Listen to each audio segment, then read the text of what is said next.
I don't know why I started my stream at the main menu.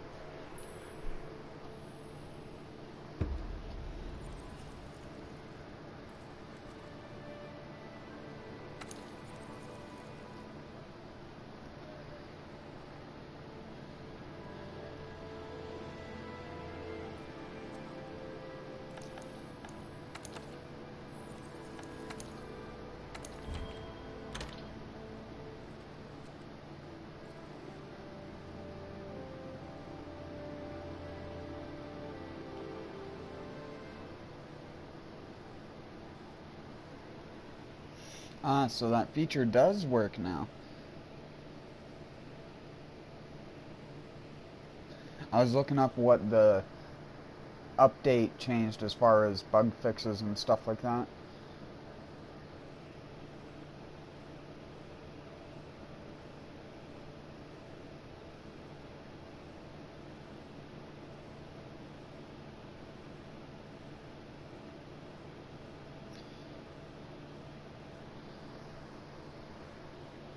They apparently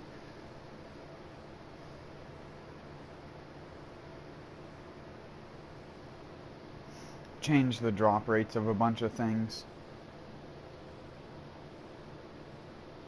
to do with tempered investigations specifically. Tortuga? Oh wow.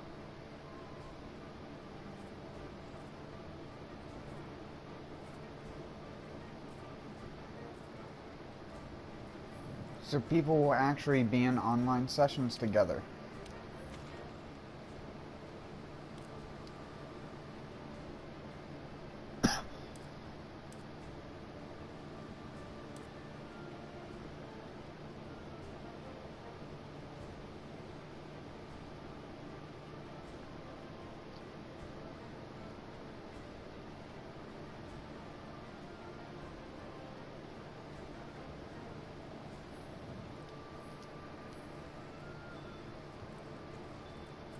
Fabio.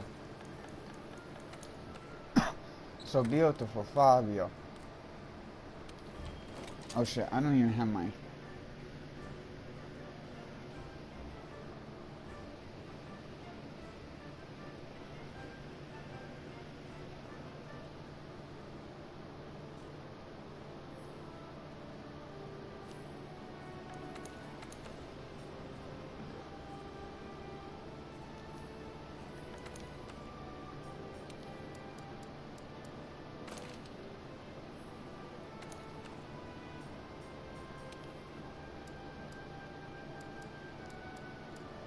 What the hell is this build?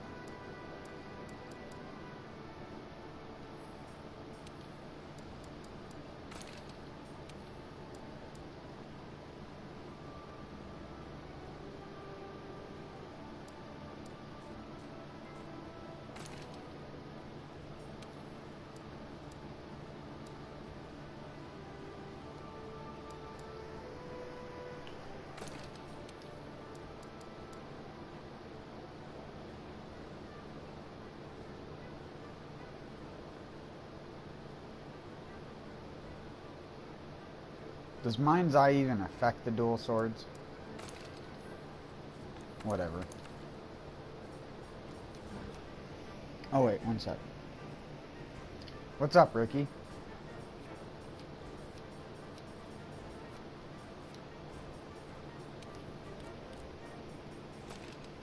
I finally got on tonight. I was waiting for the damn storm to be over.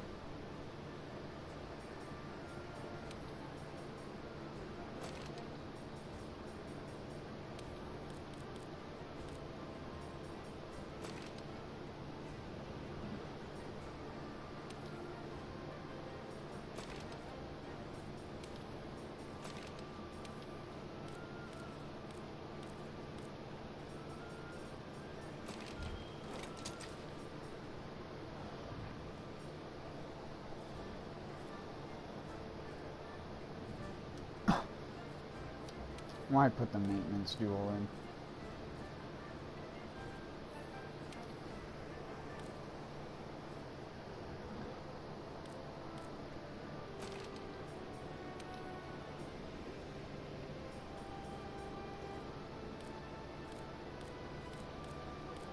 a couple of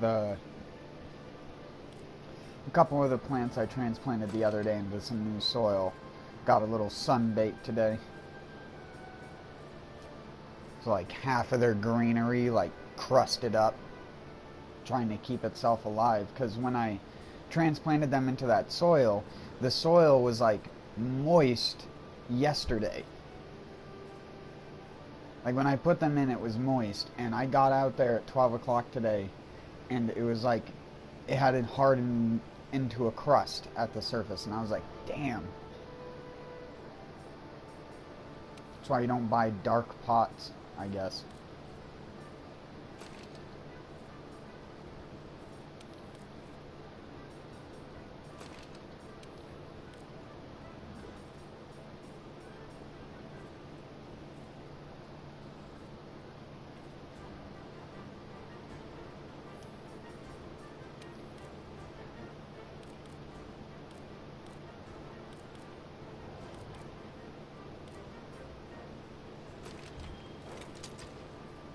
Wait, what? Wrong gem there, dumbass.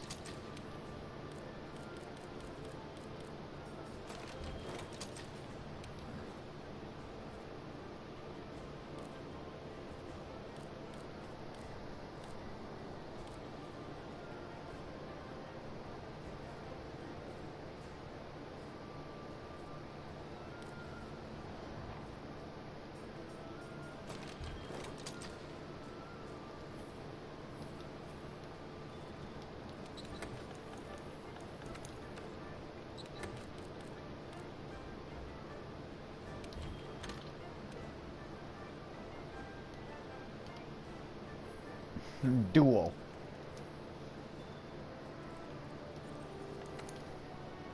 Because dual swords don't benefit from maximum might. So you have to get things like agitator and other garbage, and I'm just like, nah, I prefer not.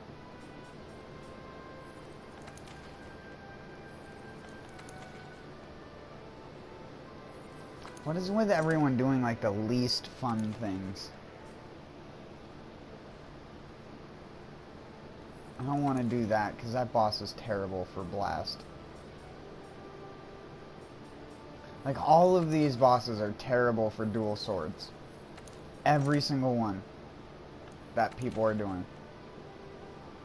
Oh, yeah! Now I see what they did. That's one of the changes in the new patch right there, if you couldn't spot it yourself. They changed how the investigations are listed to make it more clear. Capture, Rathian. Hunt, Rathalos. Slay, Lunastra.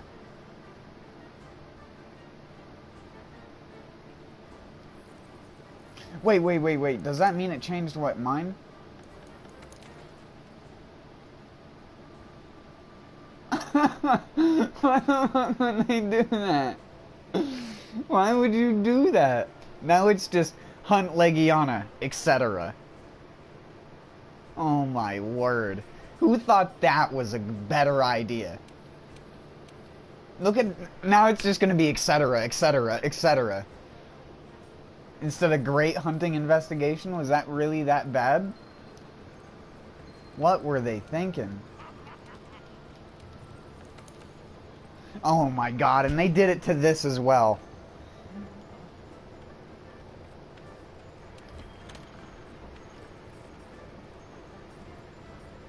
It looks so... Is this honestly better?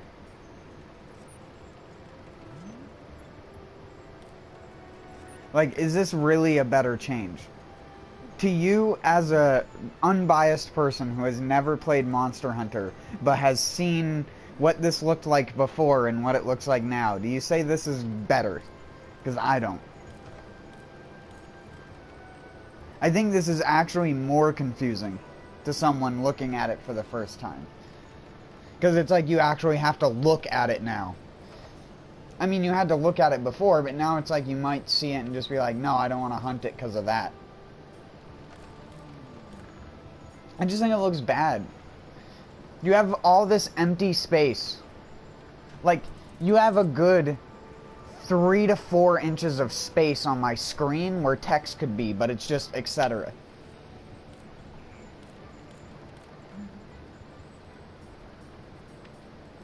What the hell were they thinking?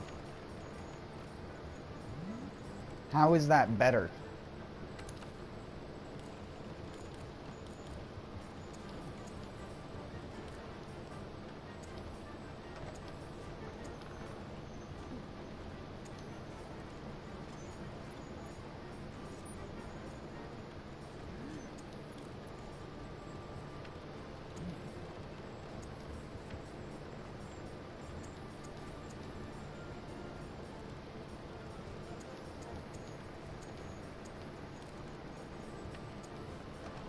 I had those to get gems.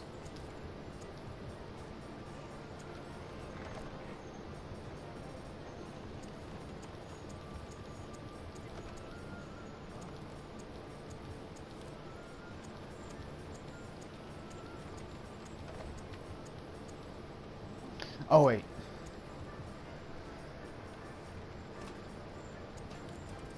I don't want the 13 ones. I just want the 30 ones.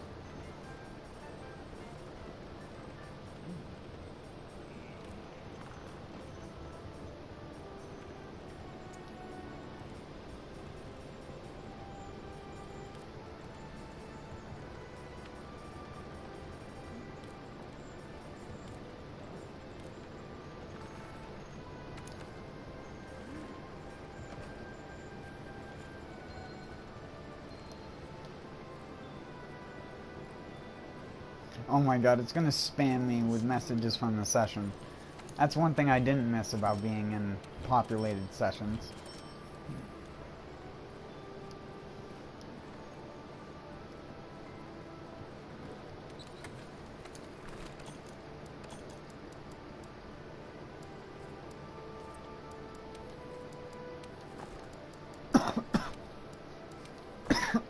Excuse me.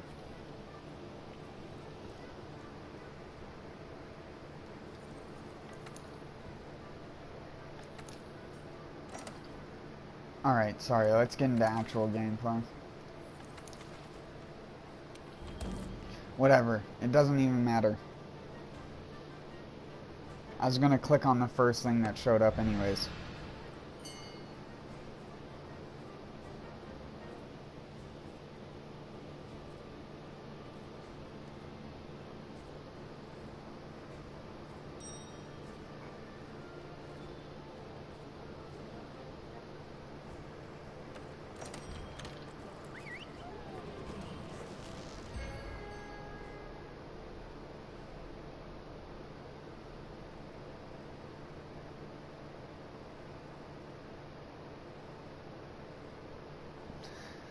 I feel like that's gonna become a meme.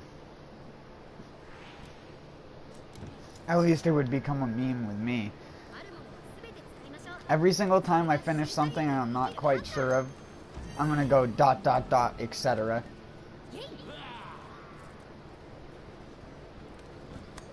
It's like you'll know what I mean, but you just don't get the gratification of reading the rest or hearing the rest of it. Like I had a great day at work ... etc.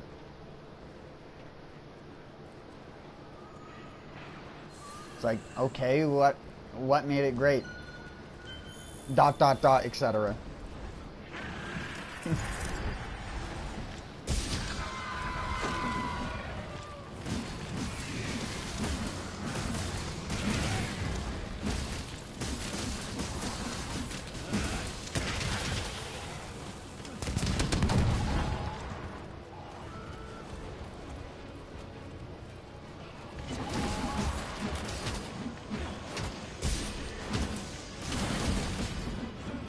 No, get back here so I can stand in one position.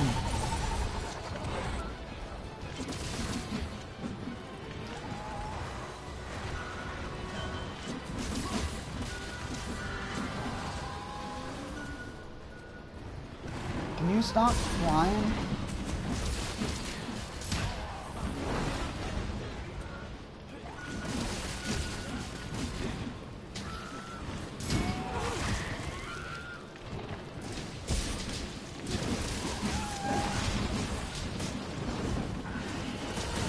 I'm hitting him. Am I doing good, Poppy?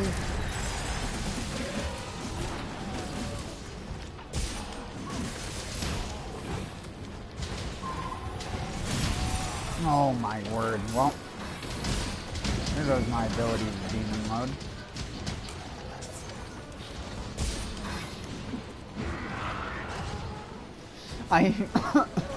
I despise the dual swords. I really do. They're just I'm a fucking idiot. Watch me press buttons weapon.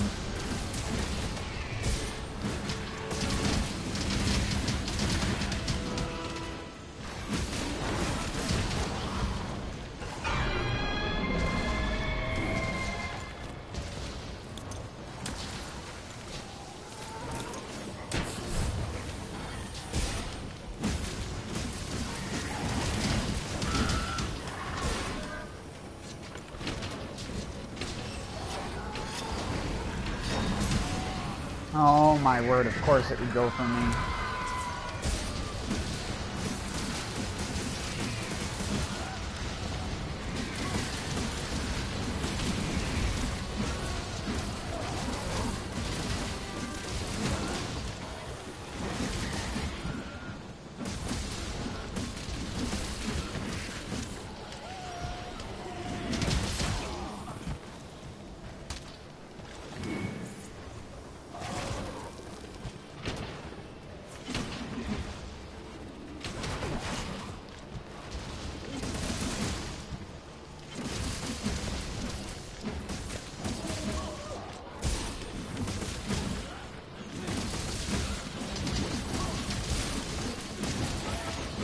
Watch me mash buttons.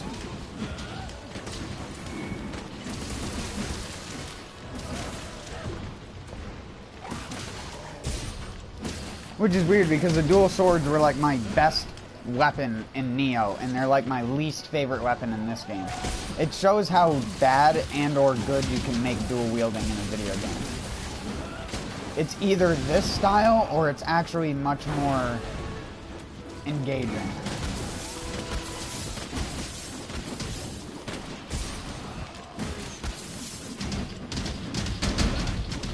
It's just like you have two fucking retards just dancing in a circle.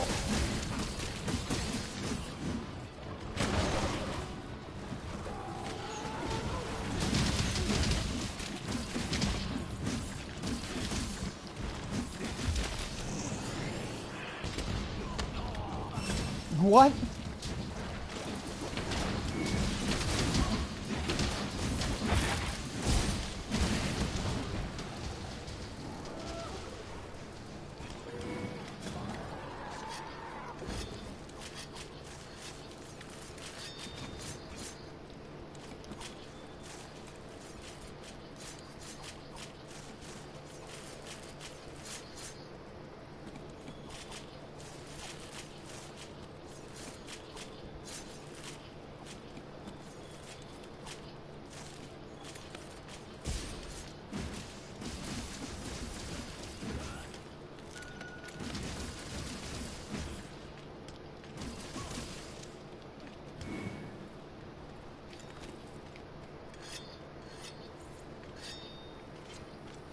Most people don't charge their weapon on corpses like that.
Oh, you fuck.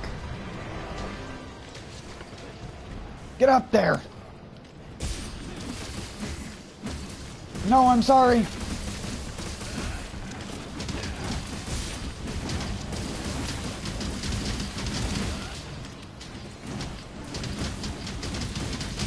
I don't even use the dual swords. I hate them. That's why I use the axe ones. So at least I can, like, put it off somewhere in my brain that I'm not actually using dual swords. I'm just using shitty berserker axes.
Wait, it keeps you in demon mode when you're sharpening your weapon?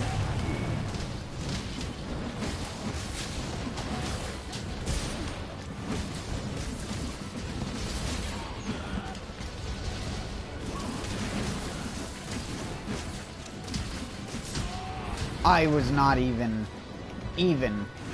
That's how not even I was. I was so odd, you aren't even math, dude.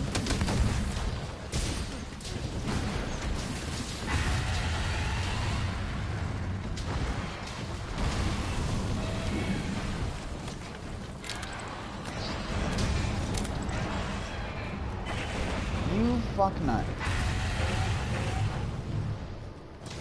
What?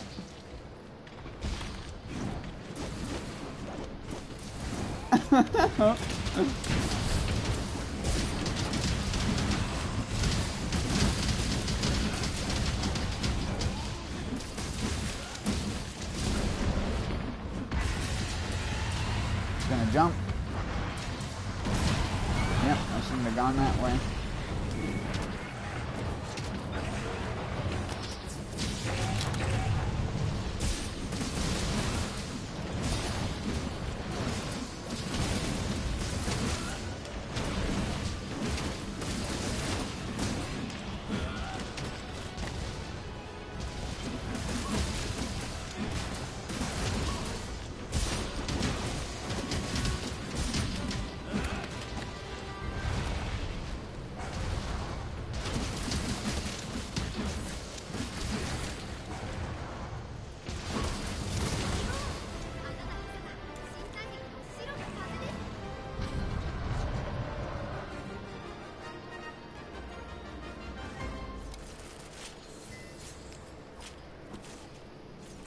We did that so good. But then again, it's not hard to do good DPS with the dual swords. Just press R2, stand next to monster, press circle trunk. Why is my voice...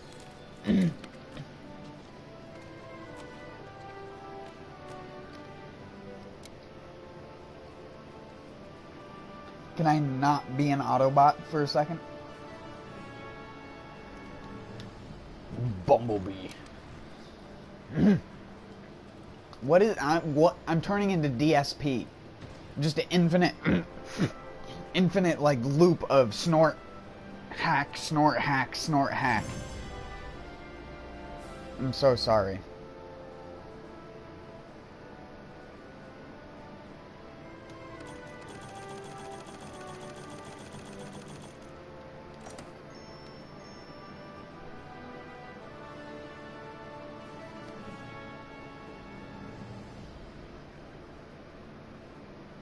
Wow.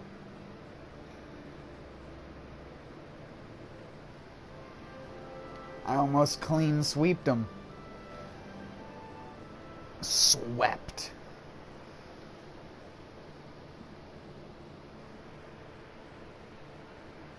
That's a Monster Hunter ace when you get all 4 highlights. When you're on a 4-person team.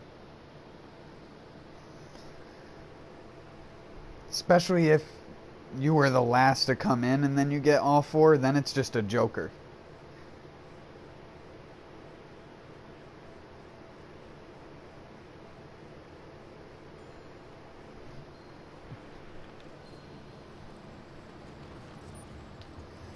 Oh, your harvest box is full.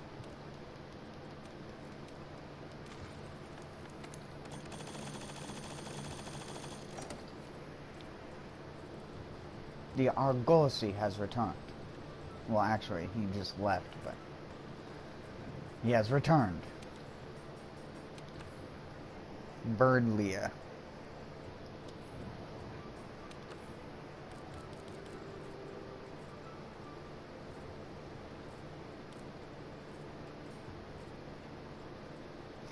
I can't get rid of Momo or Abradolf Linkler. And we can get rid of Feeder. Get rid of Nathan. Grumpler McGrump. Half of the people I just keep on because of their names. Fungaroth. Kodo Boogie. Berghilde. Hildeberg. Oh, yeah. I get it. Cuphead. Berghilde. I think I understood that when I originally accepted the guild card, but then I forgot about it.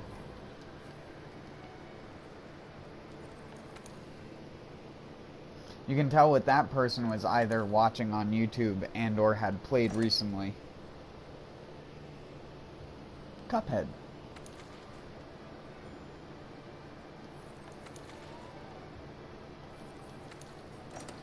Why do I even know so much about games that I haven't played? Because I look a lot of things up. A lot of things. 90% of my search history would be like me typing into a search on something and then clicking on a result to then learn about that thing.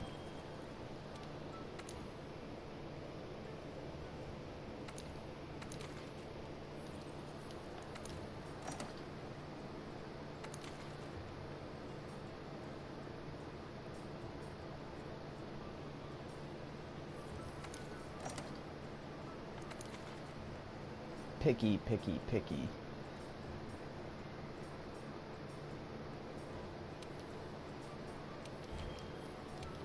Whatever. If I was better with dual swords, I'd play one of the other ones, but then again, I don't understand how you get better with the dual swords.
Straight to La Luna. I was just seeing if I recognized anyone.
Can I not be in demon mode, please?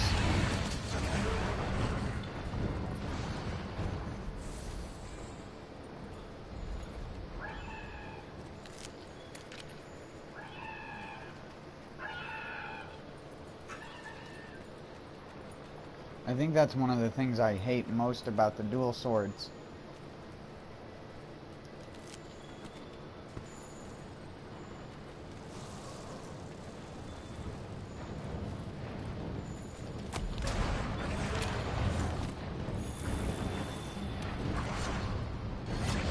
You suck! You still suck!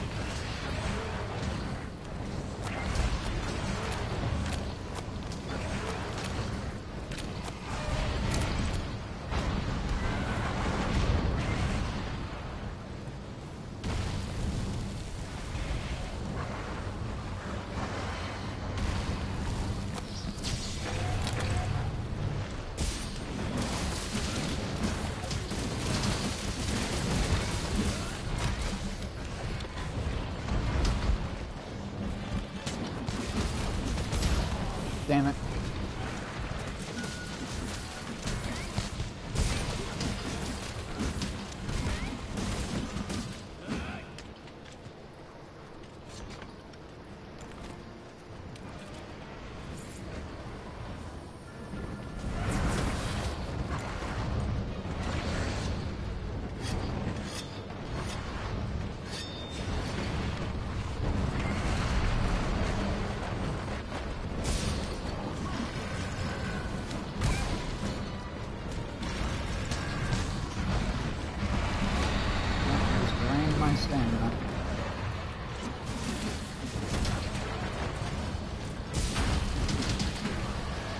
Oh my God, why do you have to roar 5 times?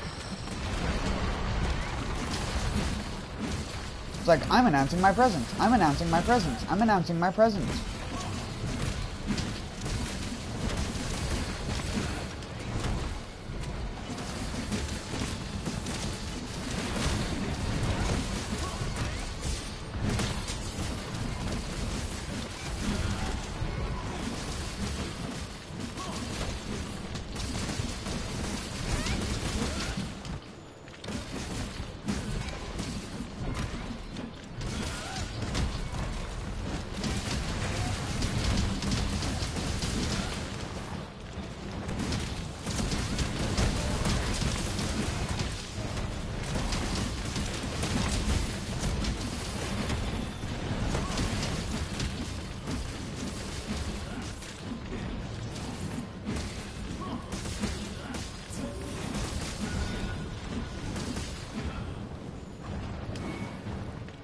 What were you setting up that trap for? What were you expecting to accomplish?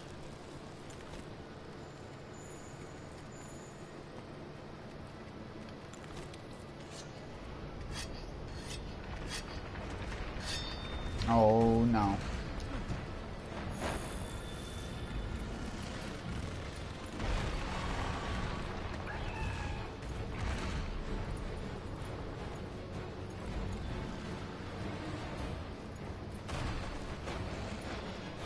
Dang it.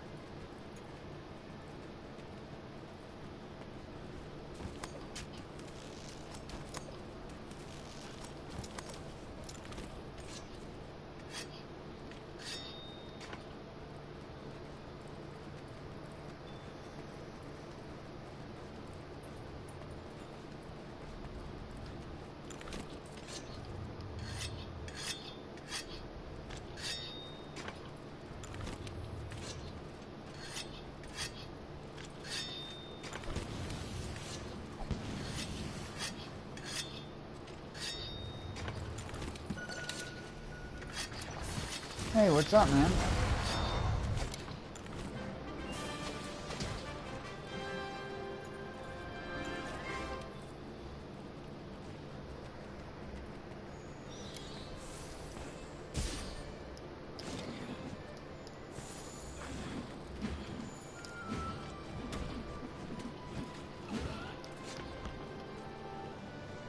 Oh shit, I forgot to disband. I always forget to do that. Well, I'll just do a quest.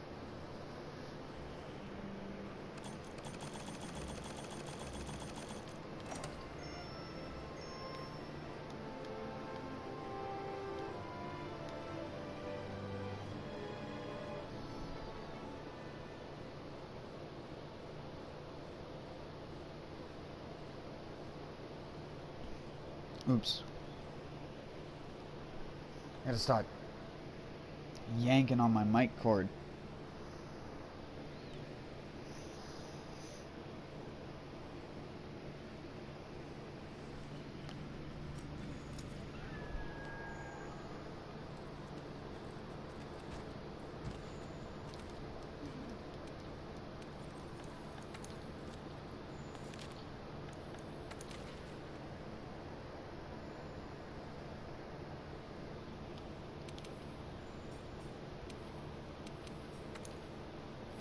Actually, you know what? Let's do something other people can do. And hopefully not die. I know I'm gonna immediately regret doing this.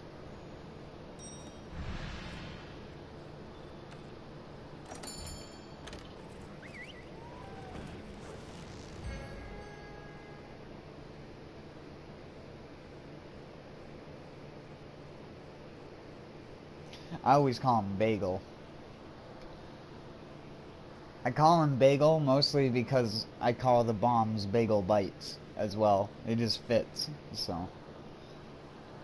Either that or the B-52 bomb, or is a reference to the AVGN. Well, I wouldn't even call it a reference to AVGN, but his video is where I saw that game. I never saw that game as a kid, so.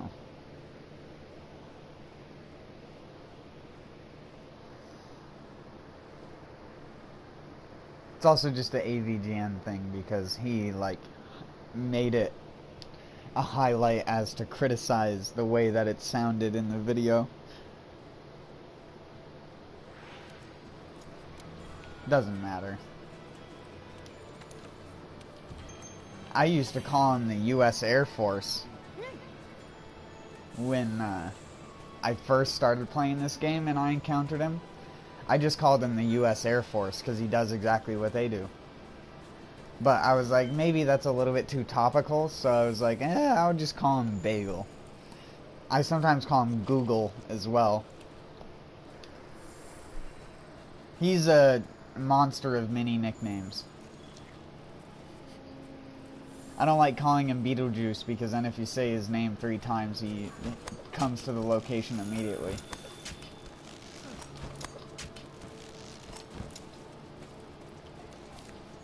No, I didn't want to pick up the rocks. Stoner.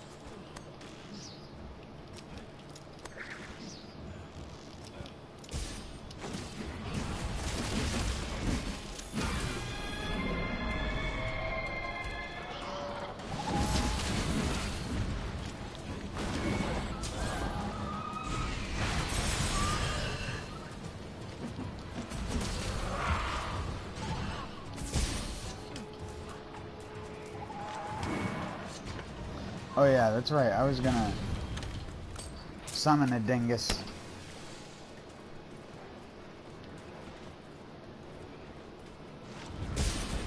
Oh, I did not expect you to jump that far. Why are you jumping anyways? You have wings. You goober.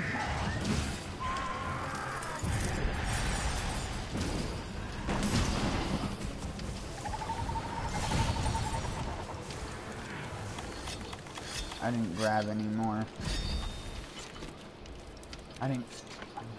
Fuck. I didn't grab any more bombs.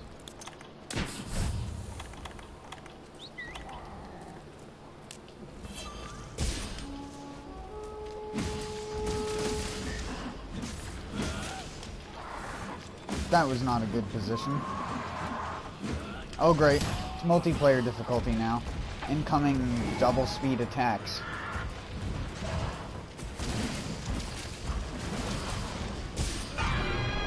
I can't even get to Archdemon mode. Stop!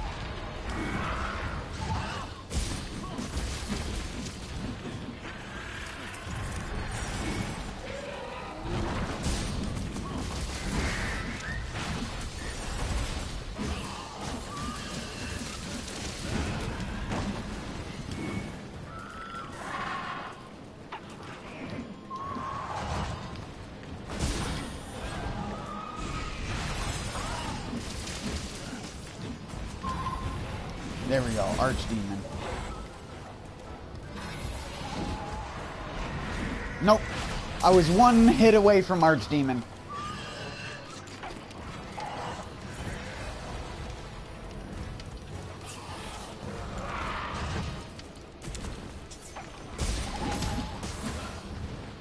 Can you not, please?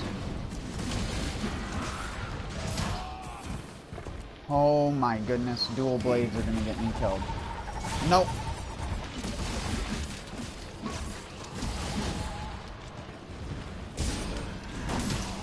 Oh my fucking word.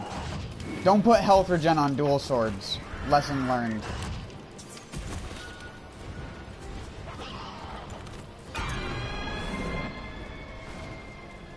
It definitely confirms it's percentile based. Because you get so little recovery for the dual blades. Comparative to getting 50 health from one hit with the greatsword. It's like, why would you ever...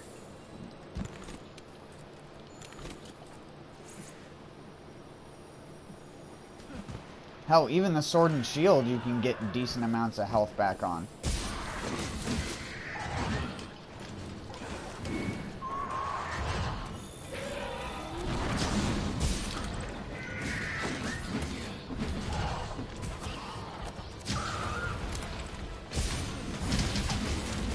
You really wasted the flash when he wasn't even in the air, my dude? See, this is what I was talking about, where online can just fuck you over half of the time.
Are you kidding me?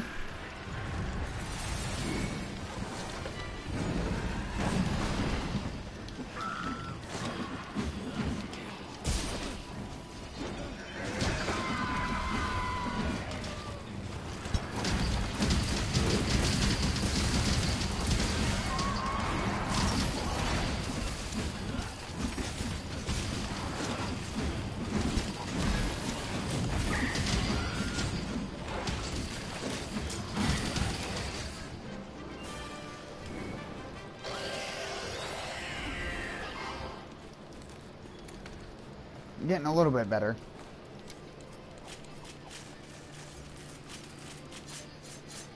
For Nergigante? What are you having problems with Nergigante for, man?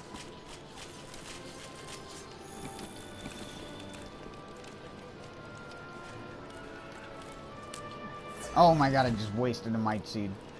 I literally pressed triangle to, or square to attack there for a second because I played Neo earlier today.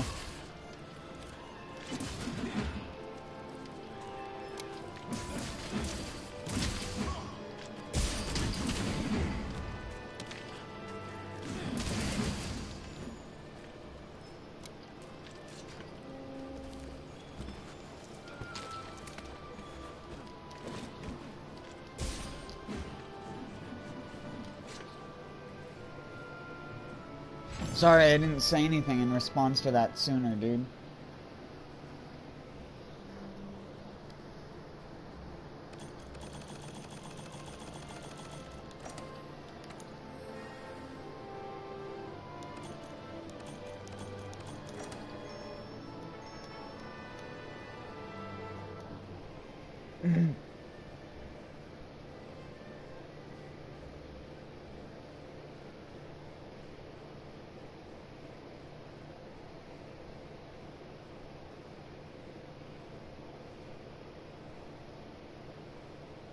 You mean for earplugs? Because it's way better to just get the earplugs charm.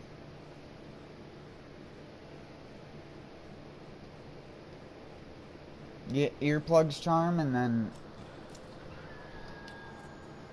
either slot in the extra 2 earplugs or use the Basil Helm, but there are better pieces of gear, so...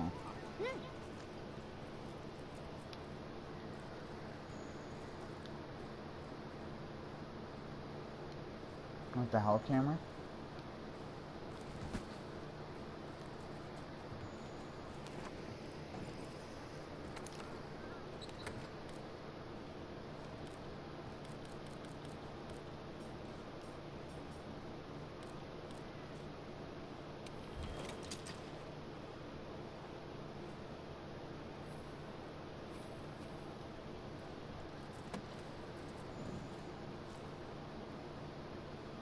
Why?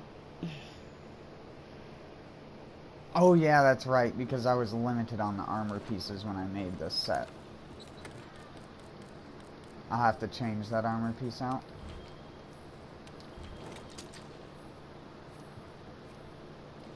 Ooh, I love the orange on this set.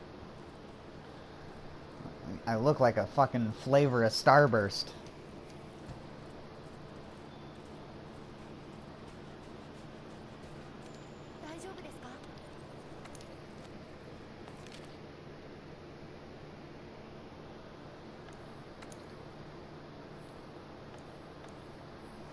Why?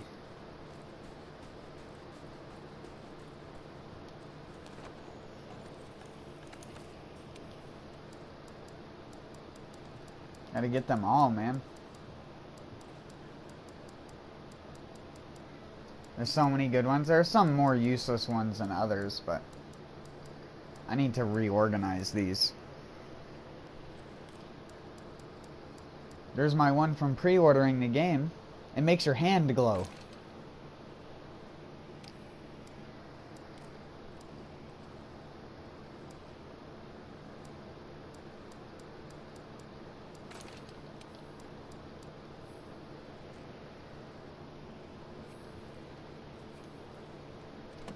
Do you ever want glowy hands?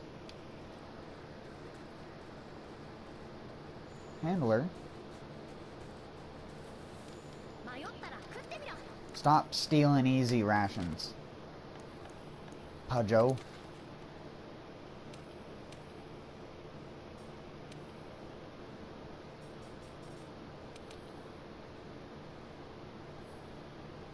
Actually,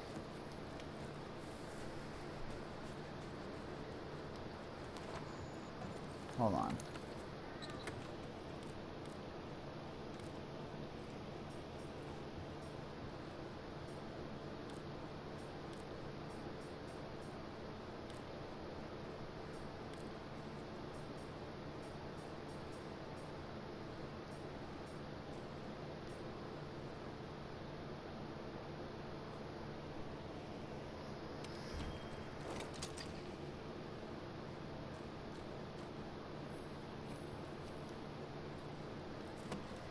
Ear fingers.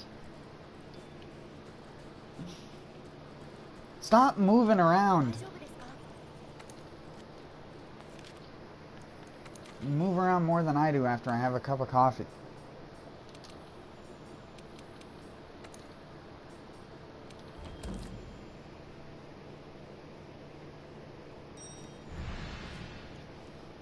You reminded me I needed to get gleaming streamstones so I could augment my freaking weapons. Because I have like 9 hero augmentation stones, but almost no Nergigante gems or gleaming streamstones. Because I hate doing tempered elders. I did a ton of them back in the day and then used all of my gleaming streamstones to meld, and I fucking regret it. I'm never using them to meld. Not until I augment every orange weapon in the game. I'm kidding, but I'm gonna at least make every orange weapon.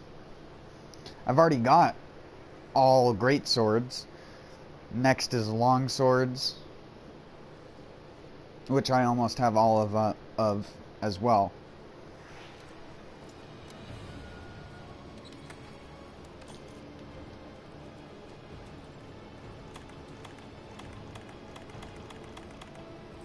Wait, I was gonna say, did I eat? Also, if you wanted to know a great way to farm tempered investigations, if you have a Nergigante tempered investigation, just come in behind him. He doesn't care. He only cares if you stand in his face.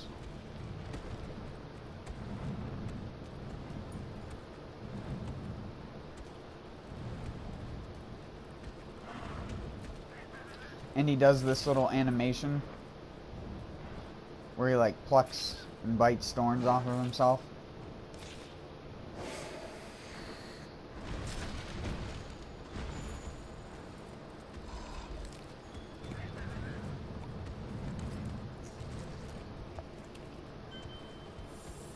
And what you can do as well, if you want to, you can go harvest like beryl and amber deposits while he's doing this.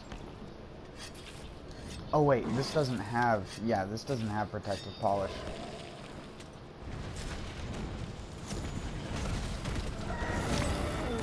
I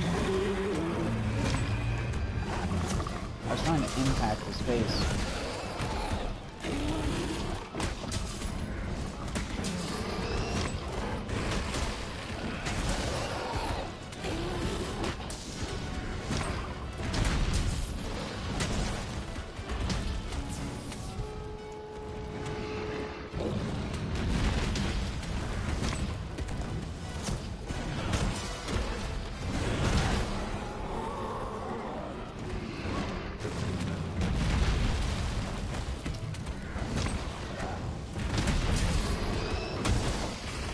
Fuck off, mate. I'm the best.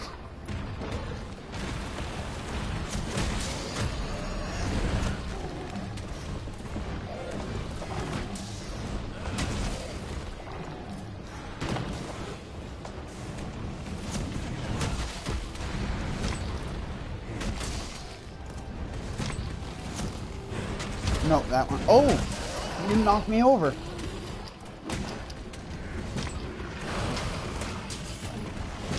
That one will.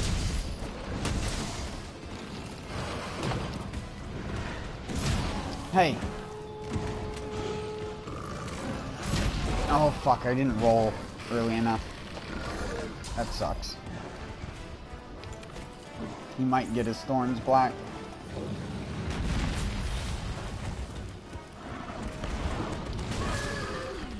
Yeah, his thorns are gonna turn black.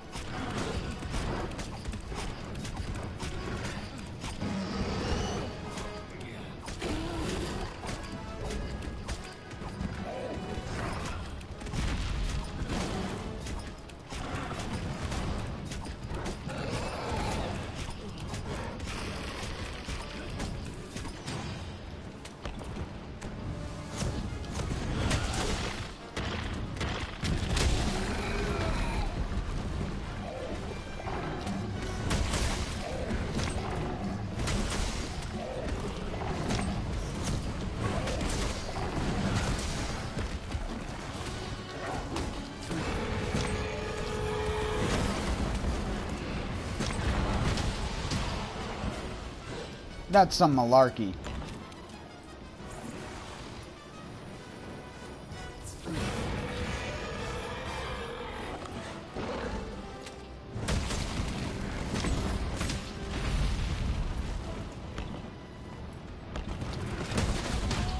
Oh, come on, that would have been sweet if that stunned him.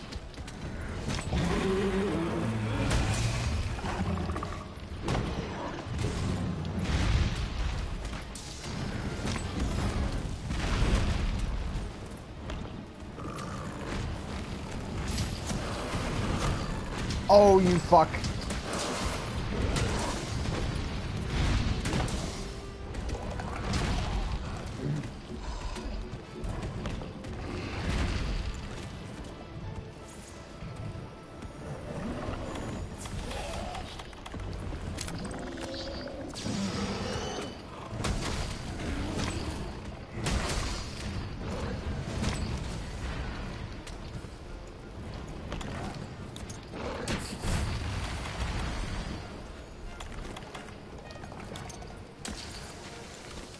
Well, he's just sitting there angry.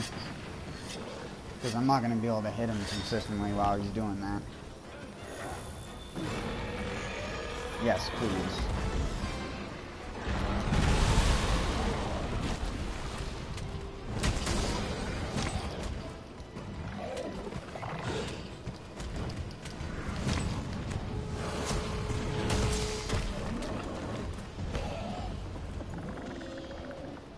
Fuck it. You know what? You can go to sleep.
Deadoed.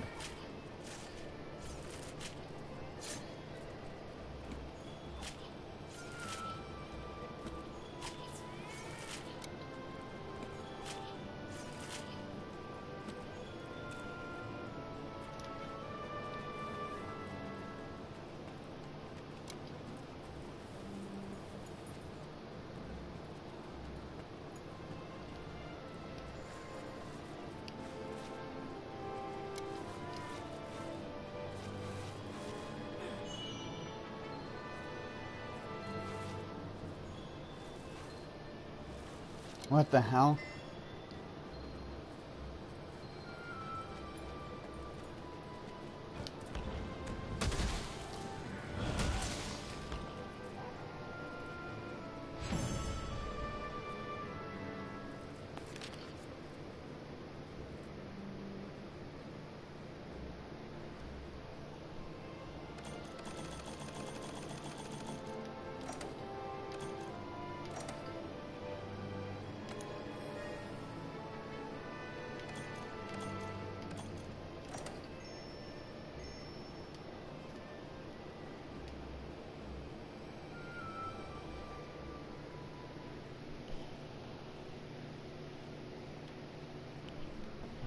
Fuck was that?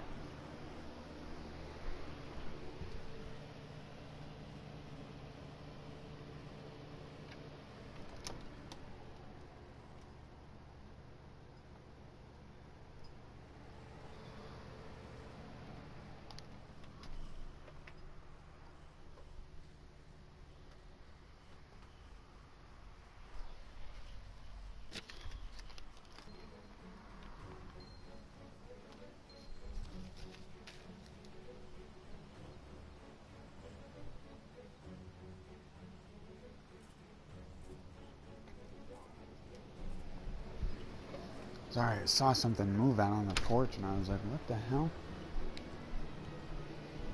But it was just something had blown away.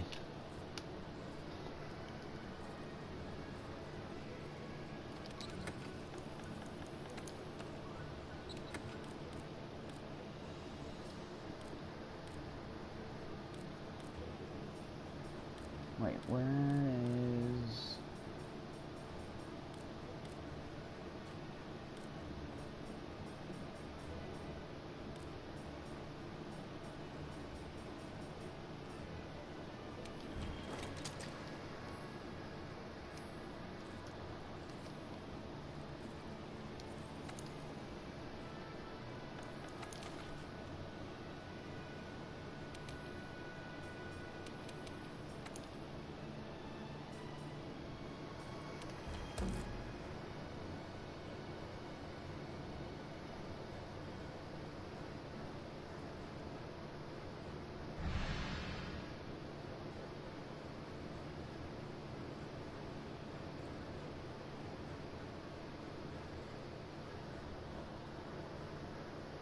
I also never get anything good from tempering from the elders. It's just not worth it for me.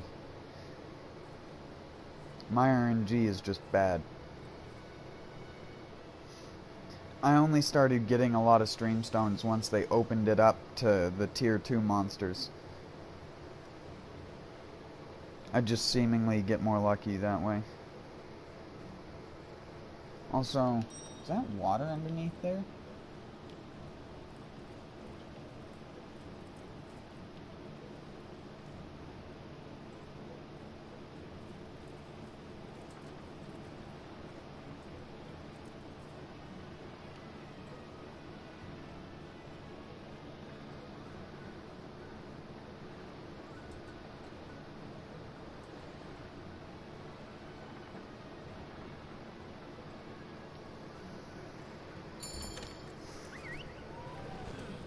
I don't know if game designers know how water wheels work, but normally you need water flowing one way over the device.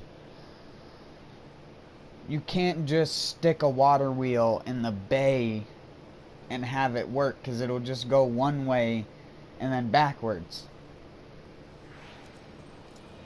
It's illogical. That's why they don't stick water wheels on bays.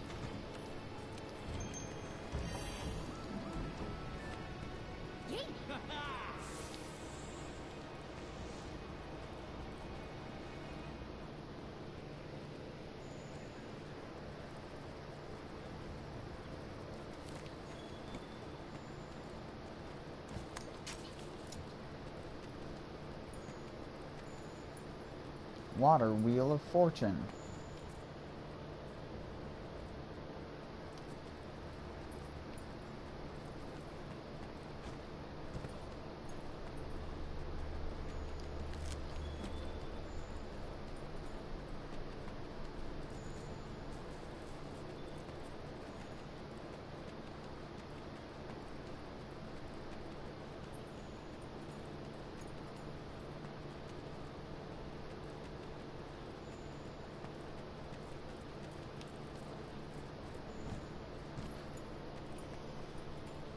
Normally there are tracks here for him.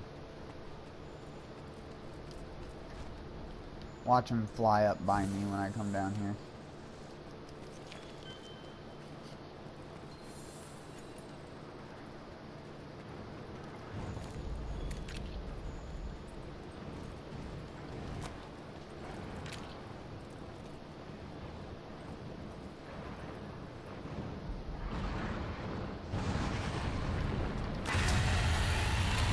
Are you fucking kidding me? He stopped halfway. What the fuck was that? Since when do the monsters stop halfway? It's fucking RNG garbage.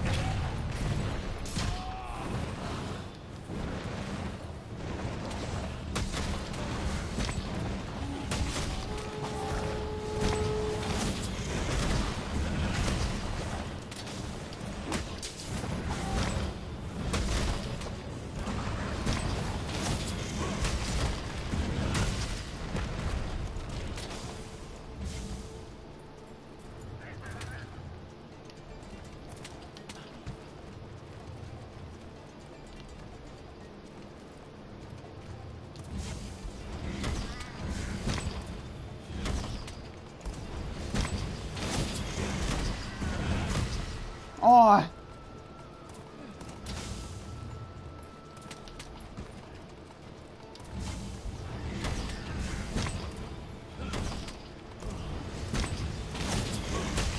Oh, come on. Fucking stupid, finicky-ass hitboxes. Eat a dick.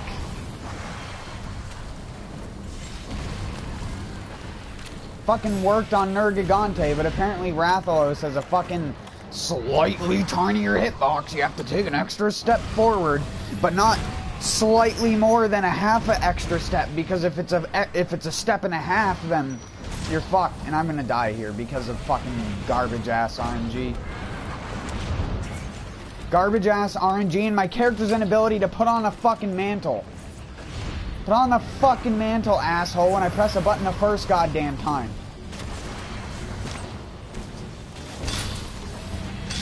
I don't need the dumb Dark Souls input queuing bullshit. Keep it in Dark Souls. It's not good.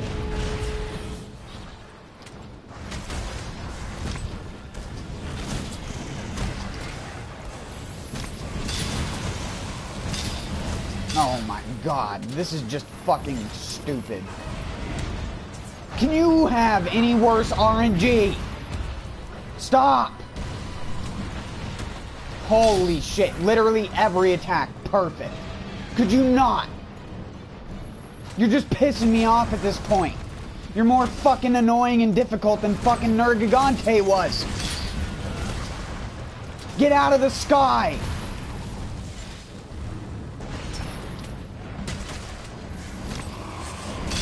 Holy fuck. I break Rathalos' tail in 3 swings. This guy's tail takes fucking 15. What bullshit value was given to this fucking investigation? Holy shit. The fact that that tail is even still connected is fucking retarded. Stupid fucking single player bullshit. And get stunned by a Gajalaka, which is fucking displaced from its normal spawn position by like 300 fucking walking meters.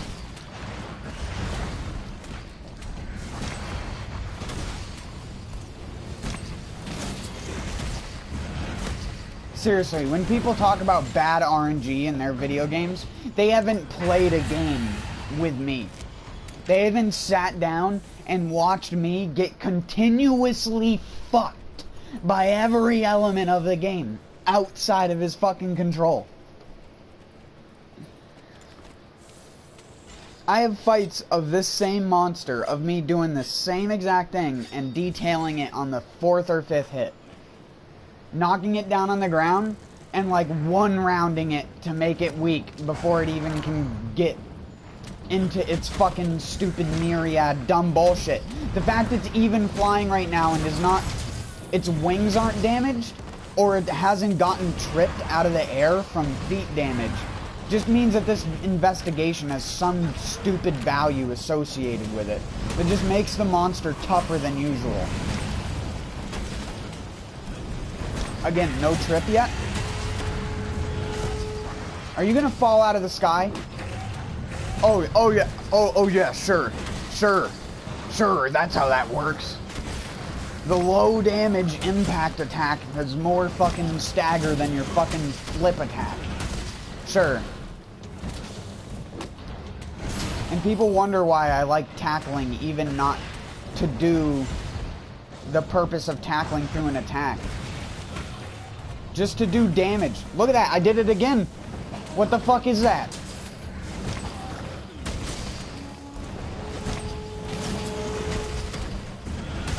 Horse shit.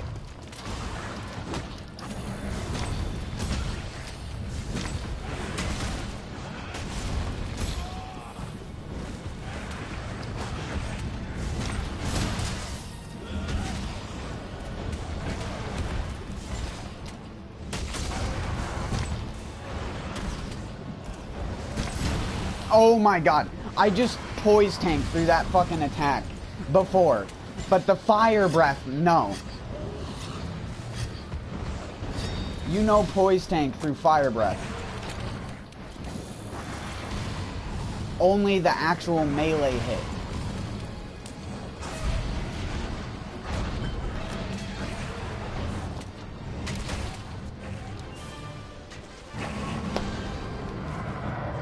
Sure. That fight went exactly how it was supposed to go, with all of the mechanics of that fight working exactly as intended.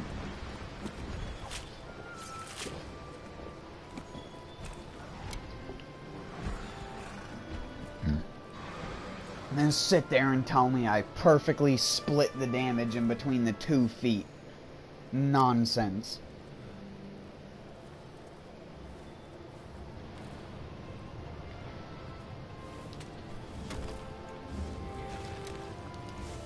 Oh yeah, the tail dropped. I don't even care. I don't need Rathalos rubies for anything.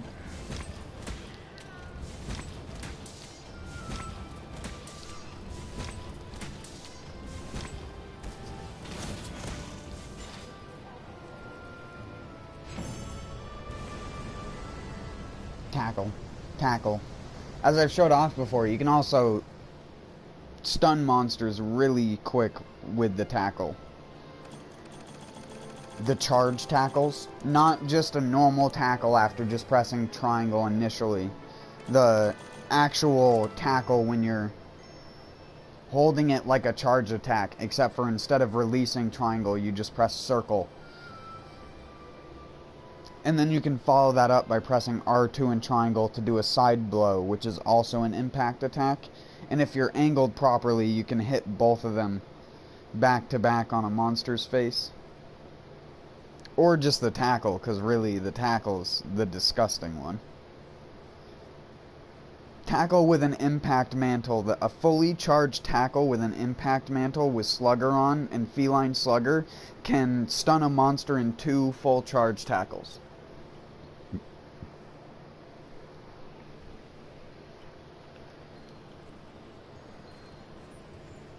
If the monster is weak to stun, anyways. You might even do it in 1 tackle, to be honest. If it's one of the weaker monsters to stun. Like one of these monsters.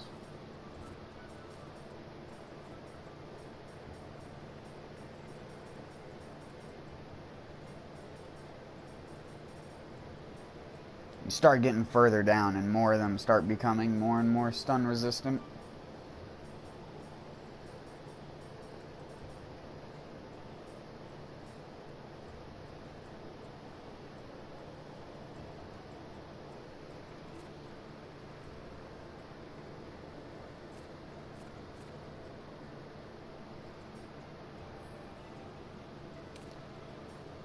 Why do they put that dot on the screen there?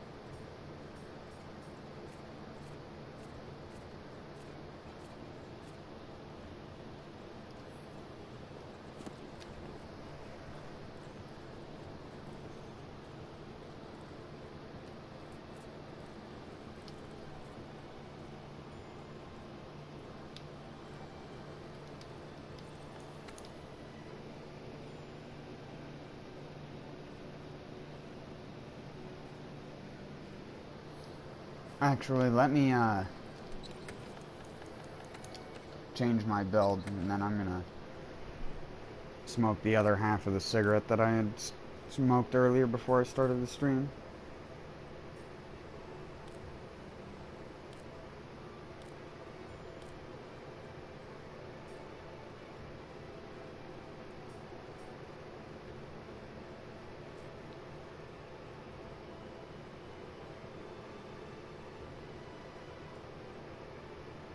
Oh yeah, that's that dumb build I made for fucking Arch-Tempered Valhazak when he comes out.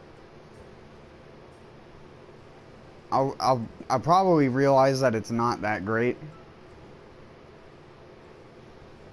Having Divine Blessing is honestly way better than anything else. Wait.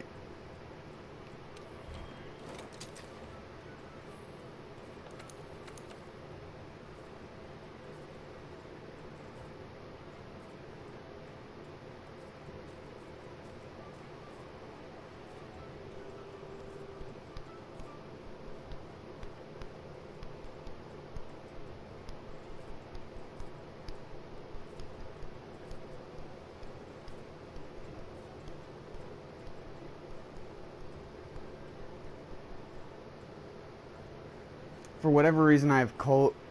Coal? I know how to English. I have Coheed and Cambria on my mind.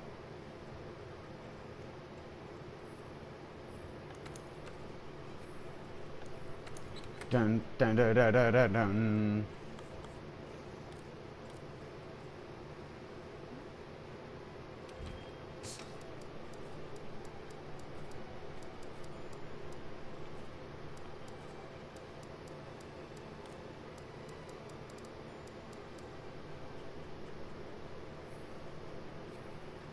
Aw, man. I really need an orange lance augmentation,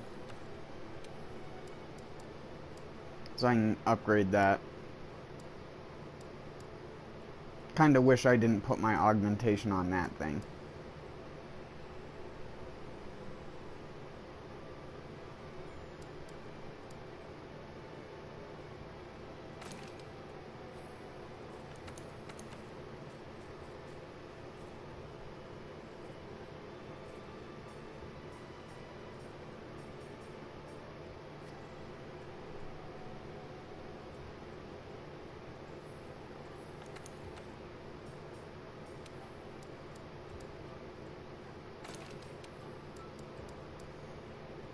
Oh wait, I don't even have a singular guard gem yet. I still don't have a single one. Oh my god. I'm like thinking of a build like, oh, I'll just put guard gem there. It's like, I don't have a guard gem unlike the rest of the world.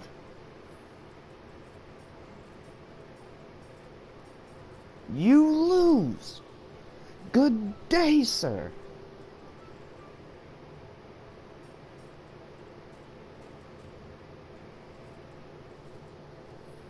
Well, this sucks, Donkey Doolittle.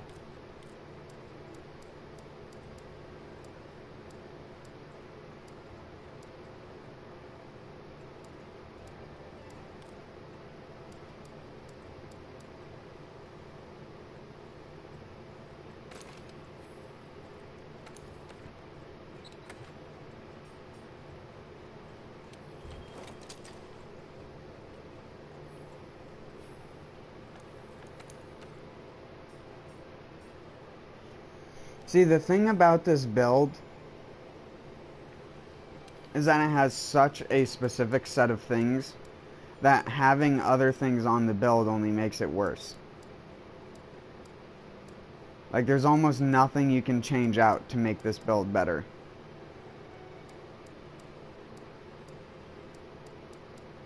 Even with all the different gear that they added. Because I don't have fucking gems. I don't have guard gems.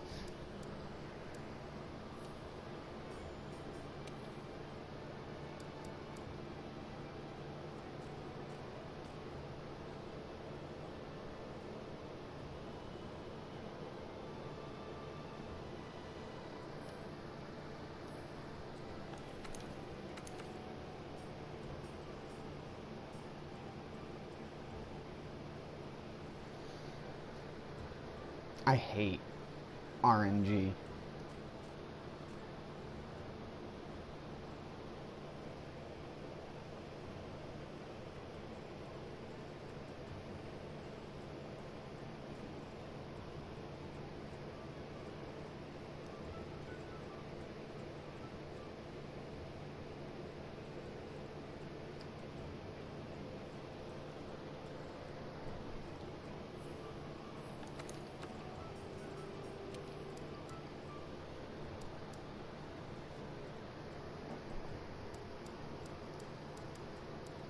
Hopefully they eventually release a piece of gear that has 1 level 2 slot and 2 level 1 slots.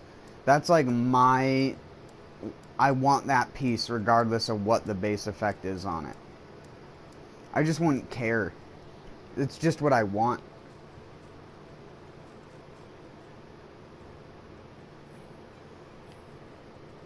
Because there's really just nothing you can do to make this better.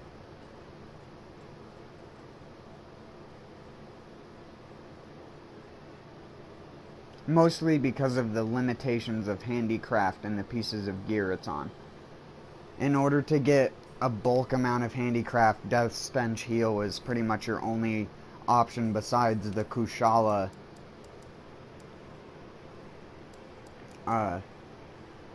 Sista.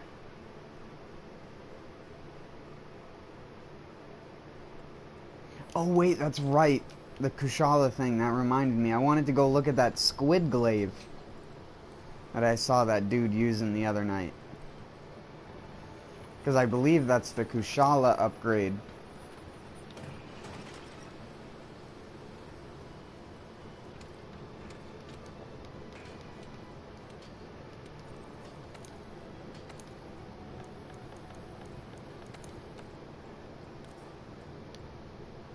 Look at that. There's still like exclamation point things because I haven't been in this menu enough yet.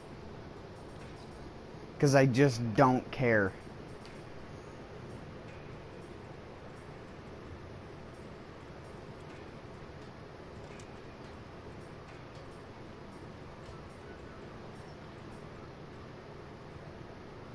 Grunge Storm.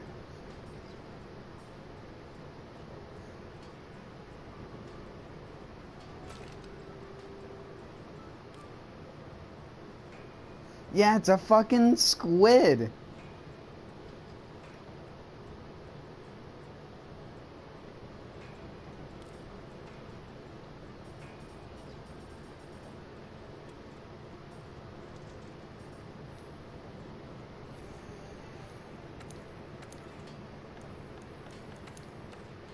I gotta get the squid glaive.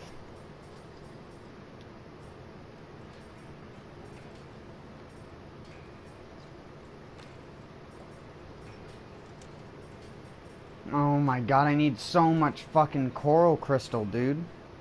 Diora gems.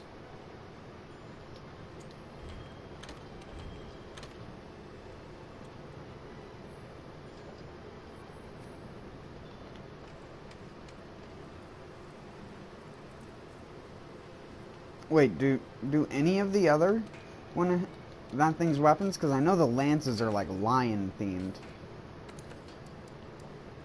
Because I have...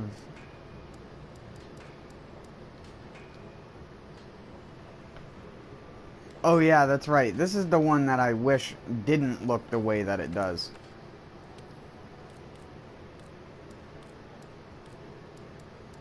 Just in case you've never seen it. It's got like this bird head on the top, and I think it... If they just took the bird head off, it would look really cool. But it's gotta have that like stupid bird head on the back of it.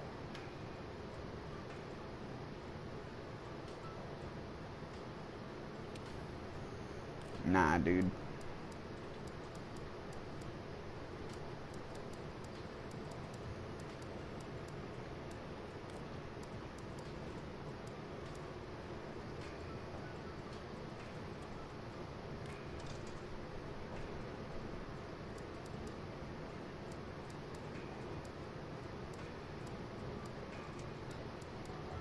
Aqua hammer. Be American about it, not agua. Want an agua Rita? Just water.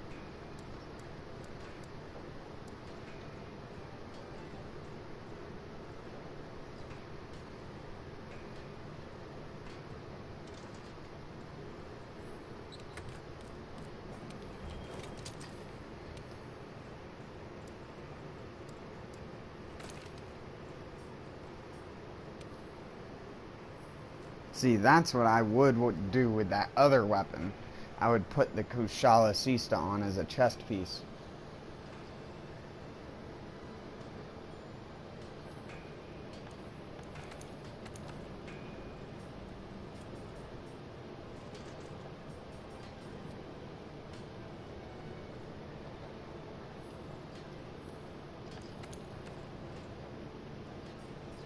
But this, you just don't need it.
Oh shit, that's right. I have 4 attack gems. Fuck steadfast.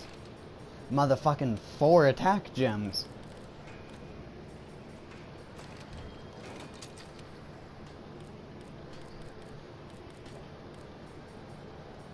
Yes. Das good. Wow, it's almost as if my Dante sword is a stock, bare bones, no skill boosted Diablos Tyrannus. I know for a fact my Diablos Tyrannus can hit over 100 per file. This thing can't even hit over 80. At least when it's not super buffed up. I've never used it with level 7 attack boost though.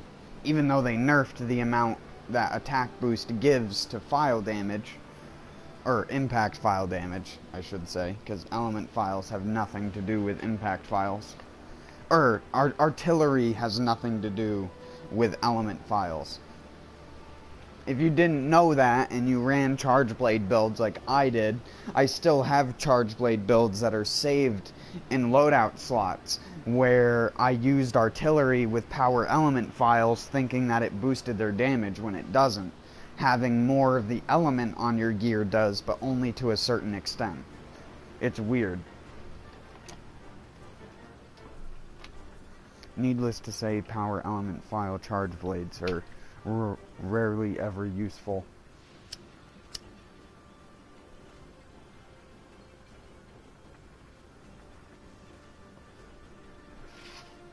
Now,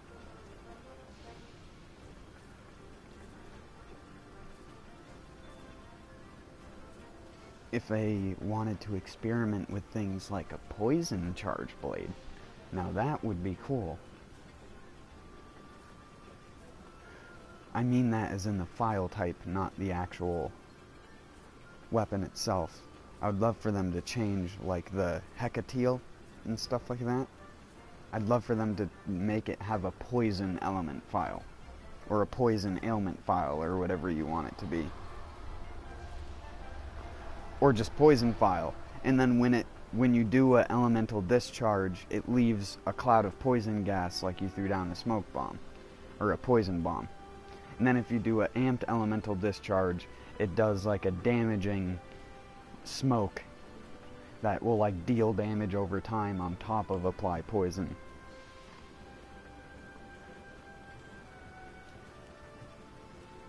You could be like the area denial person, where it's like you could create a bunch of gas clouds that hurt the enemy or something with it. Or just function like normal poison and just have it be lackluster but cool.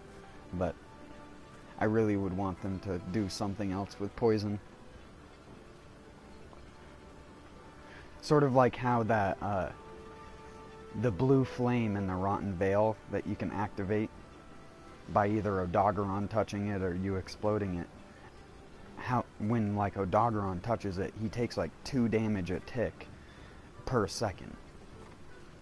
And I would love for that to work with like the poison cloud thing. Of course, the actual poison bomb that you throw on the ground doesn't do damage over time. But that's why I'm saying they would need to change that.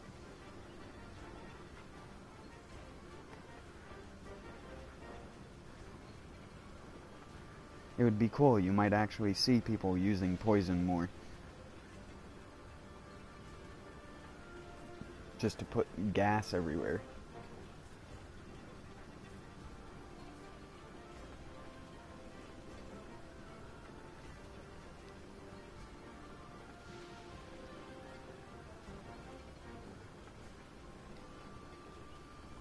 Ooh, a lightning bug.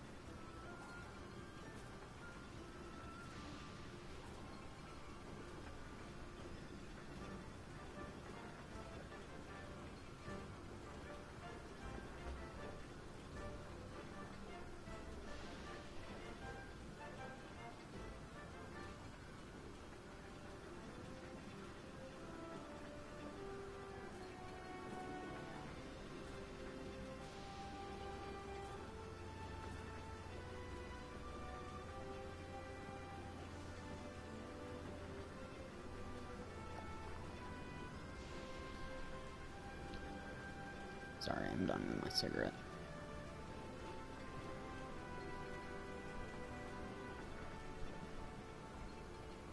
I was also just checking on that plant, trying to see if it was getting some life.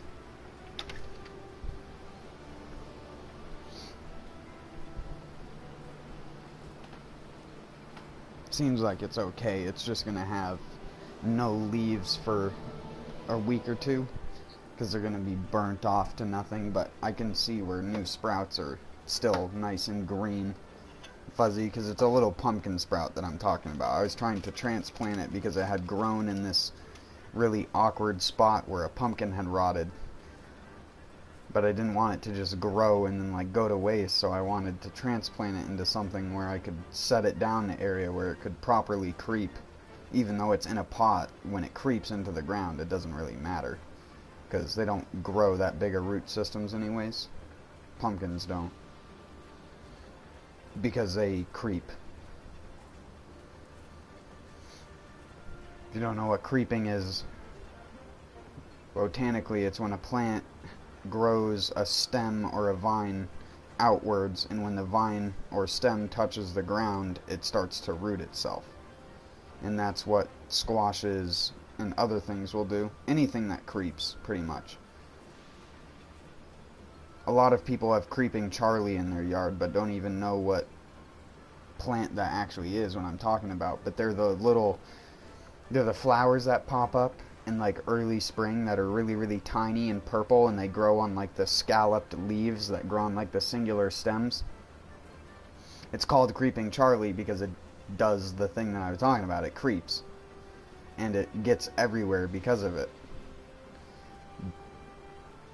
Because even if you like pluck a stem of it, you didn't get the stem that's like underneath the ground, so it'll just shoot up more if you don't pull up the entire length of the sprout, because sometimes they can be connected for 20 plus meters beneath the ground.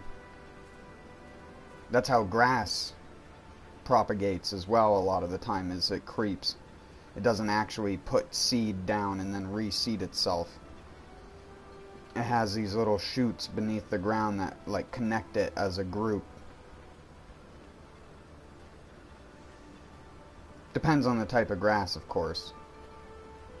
The grass around here, which is more crabgrass like, a lot thicker stemmed and stuff like that. Or not stemmed, leaved.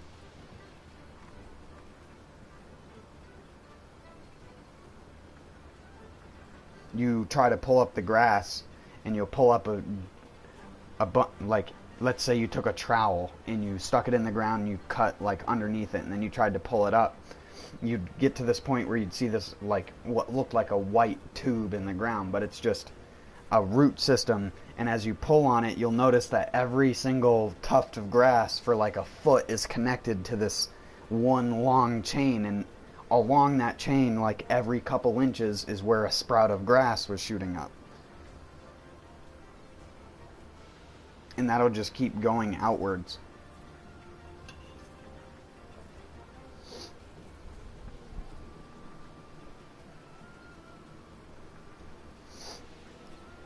That's why certain plants can propagate so well, because if something falls on them, or if they get like crushed or blown over by the wind, the stem or the stalk of the plant will just reroot itself, and it'll continue to grow from that point.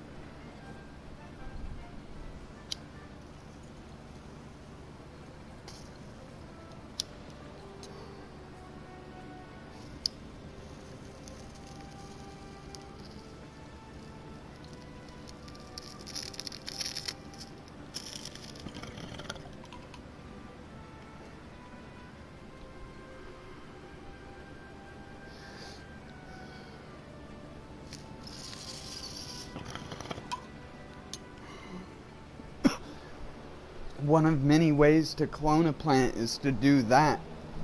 If it's a type of plant that can creep or has the potential of rerooting itself from its stem, you can just cut the branch off, put it in shaded, moist soil until it roots, and then you can stick it out in the sun, and it'll just be a cloned version of the parent plant.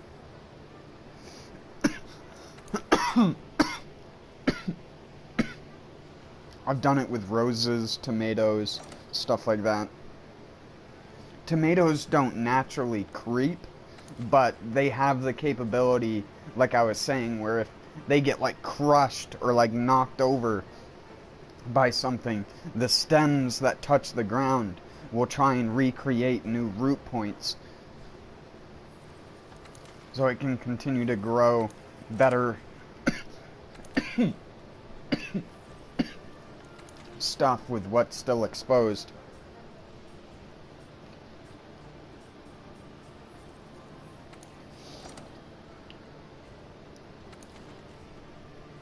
Contrary to what people would probably think, cloning a plant does not make it younger. If you clone an older plant, the clone will still have the older plant's traits. It doesn't just make a younger plant out of an older plant.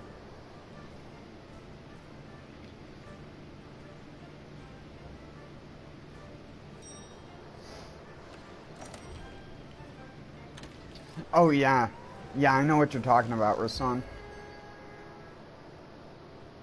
I personally have just gotten used to it, but when I first started playing this game, I actually, like,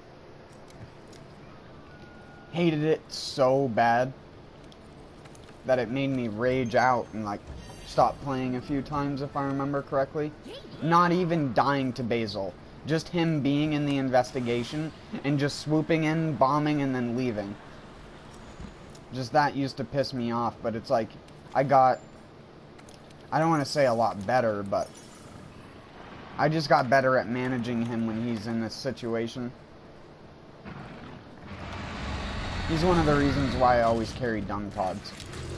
But half of the time I don't scare him with them anyways. Well, not scare him, but...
What? You even heard the sound.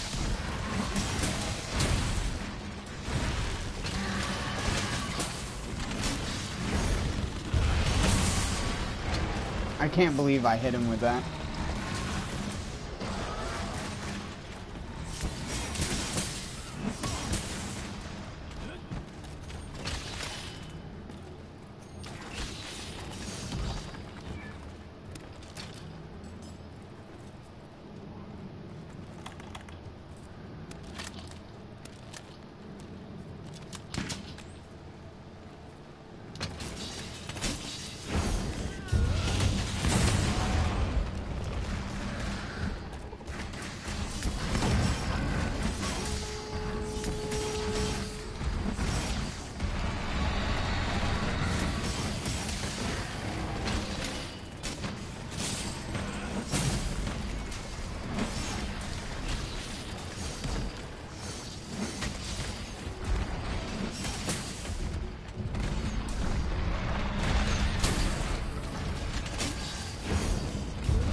Fucker.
Get Devil May Cried.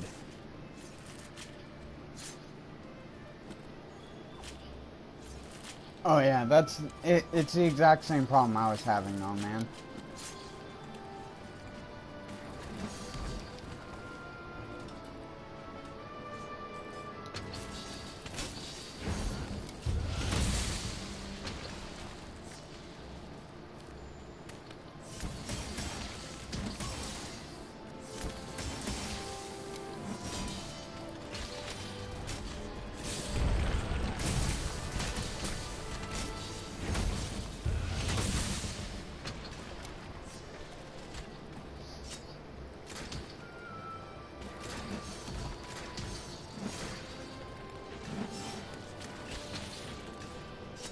What's cool about this charge blade is it actually shows you all of your guard points with a little red animation from Devil May Cry.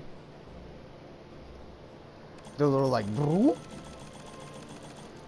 That little red animation shows you every single guard point that you have.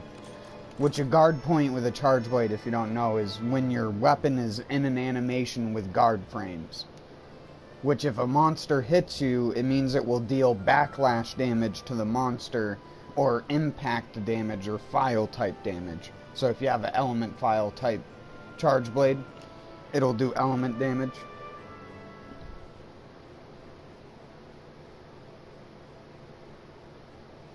Same thing with that extra tick of damage you get when you have your shield and your sword powered up. That like extra little lightning slap that happens.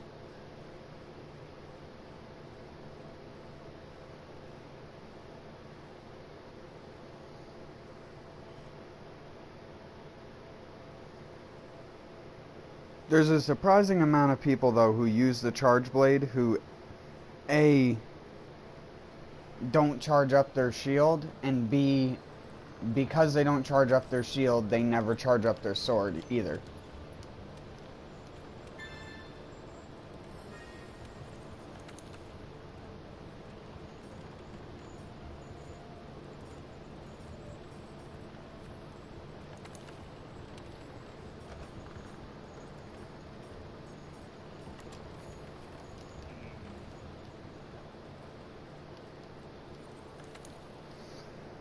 The fact that this weapon has so much blue sharpness as well, it means you basically never have to sharpen. I kind of wish it just had a ridiculous amount of white sharpness and slightly lower base damage. But then its files would be even more garbage and people would have complained about it even more.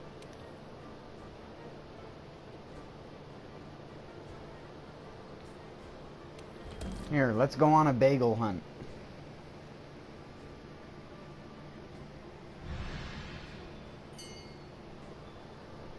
Do we bring the cream cheese, though? The cream cheese is the sword and shield.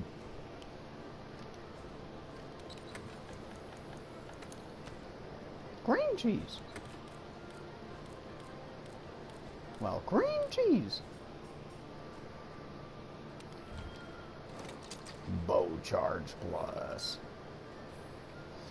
Here, we can just go nasty Pierce build on him.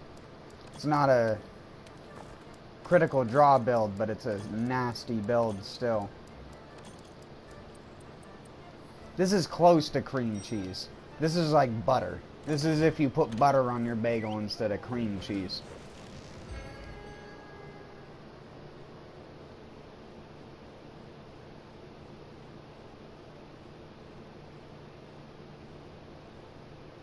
And we don't talk about the heathens that use fake butter with the illusion that it's better for them.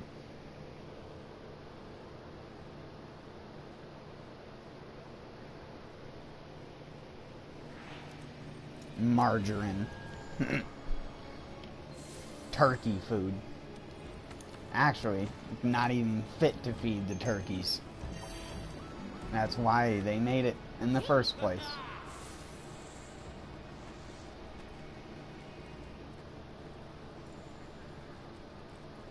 It amazes me that people were so against butter in the early 2000s and stuff like that, so much so that oil became such a popular thing, and oil is arguably worse for you in higher concentrations.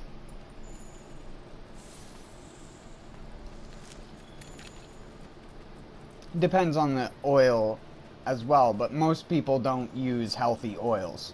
So when people try to say, oh, 90% of the time they're using like canola oil or vegetable oil, and it's like, nah, dude.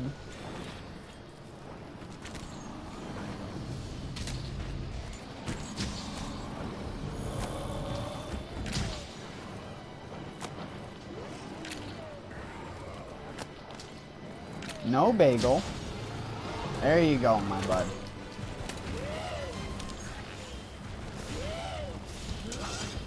Ready for the cream, the butter? Oh, that's some good butter.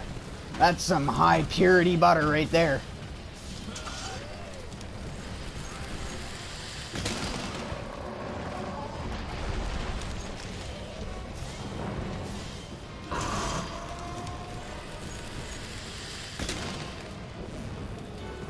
Oh, right in the nago.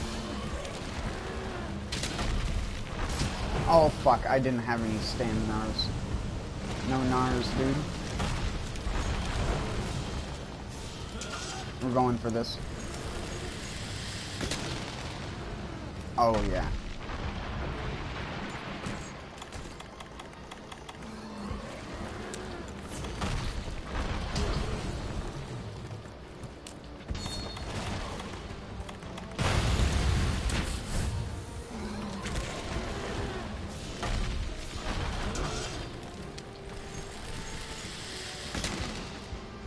Hundred damage, dude.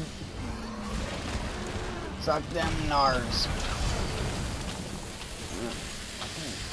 Get that tail.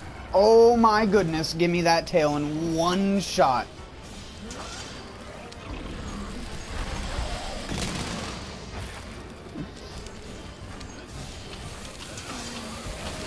I'm burning alive for you, Bagel.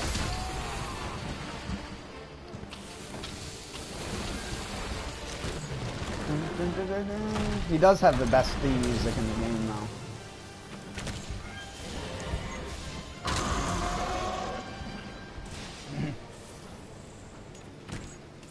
Which Sword and Shield is good? Pretty much any of them, but Devil Joe's specifically is really good just on its own.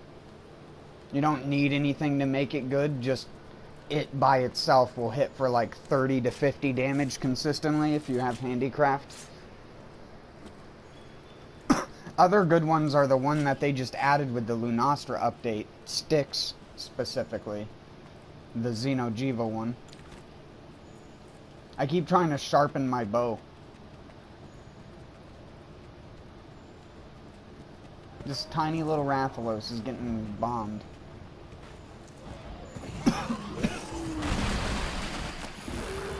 What the hell was that, dude?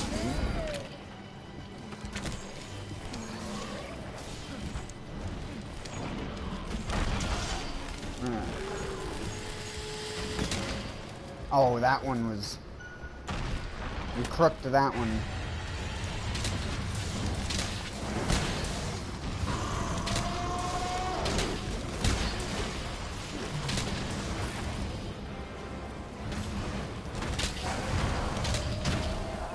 Hey, you fucking Astodon.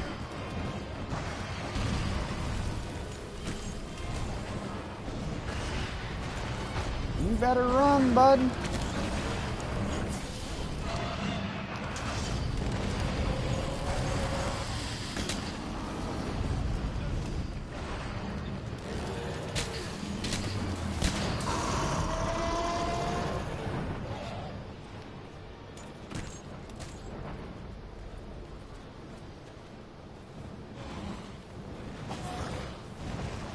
Oh, come on. Let me out of his taint. I don't want to be there. How is his bomb sitting in the lava?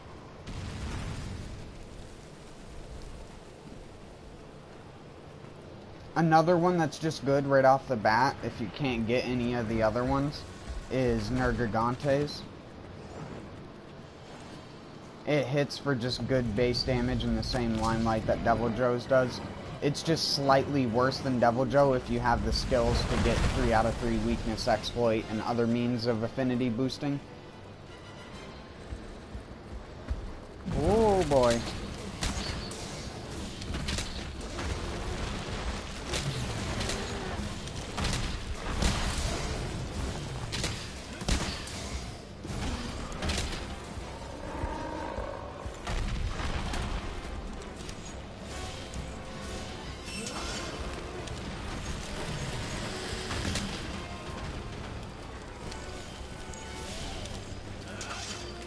Don't you dare hit me, insects. Don't you dare!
Oh, come on.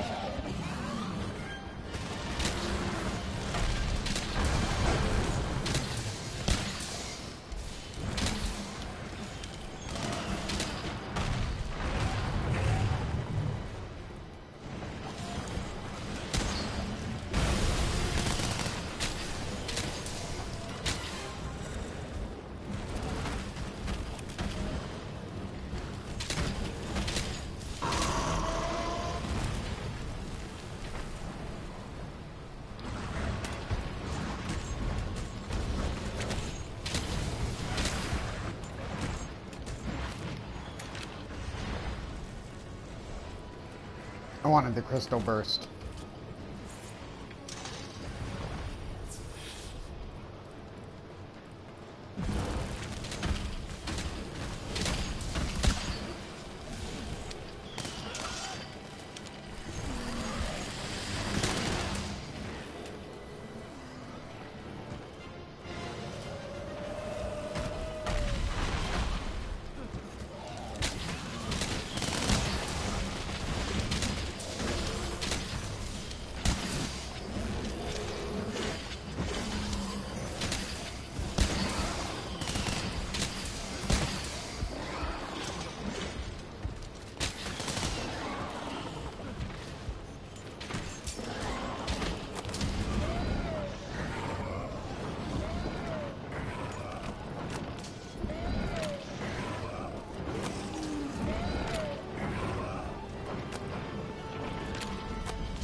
Oh my god, I hit the Barnos. What the fork? What the jackhammer?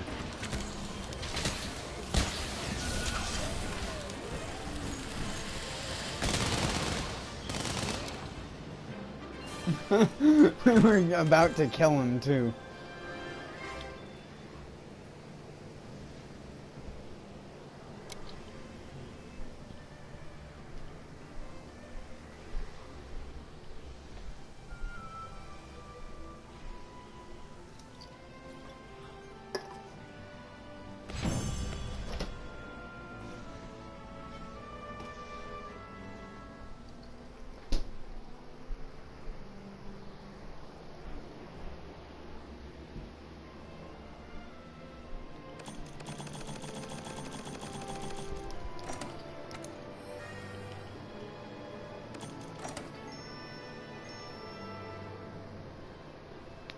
Can't get this glass bottle open.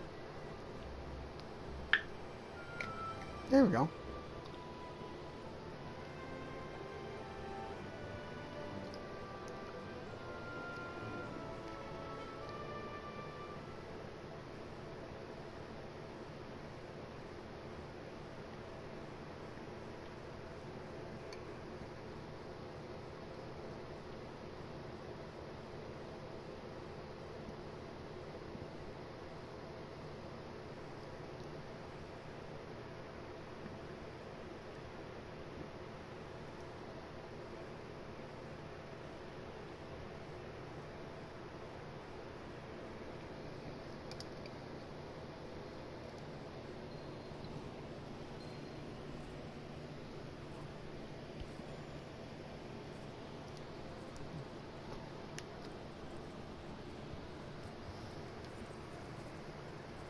Why do humans like sour things?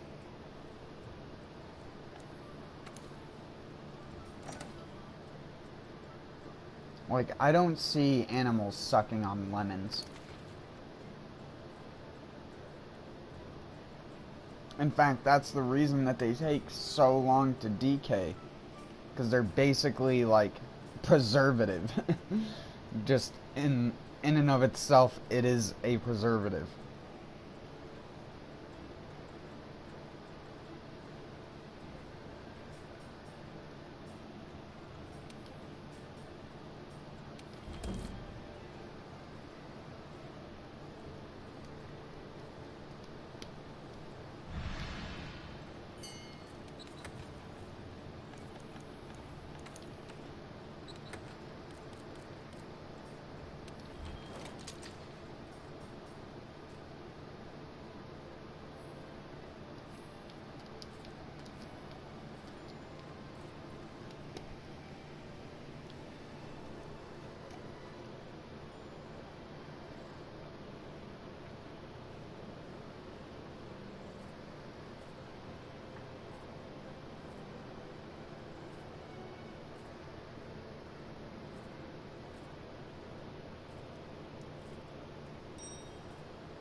I'm trying to drink more juice, less soda.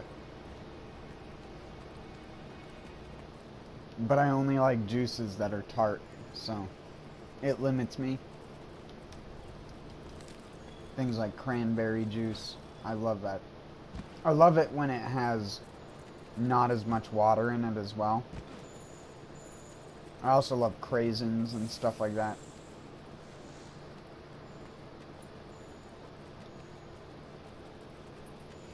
I don't know, I've always had a likeness to things that are slightly sour.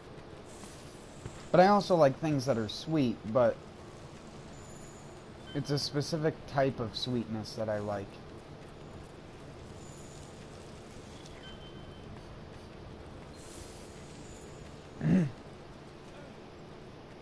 I like the sweetness of like a wild raspberry. That has just like wild berry varieties have just such a phenomenal flavor.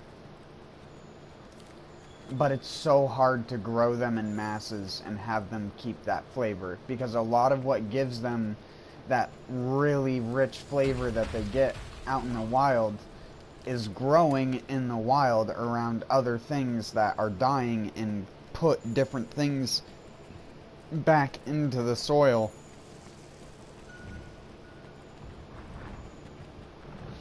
It's why you can have two plants that taste vastly different from farms, because you just can't guarantee consistency. Nature does a better job at consistency than farms do. Even though farms make healthier plants, a healthier plant doesn't necessarily create a better fruit.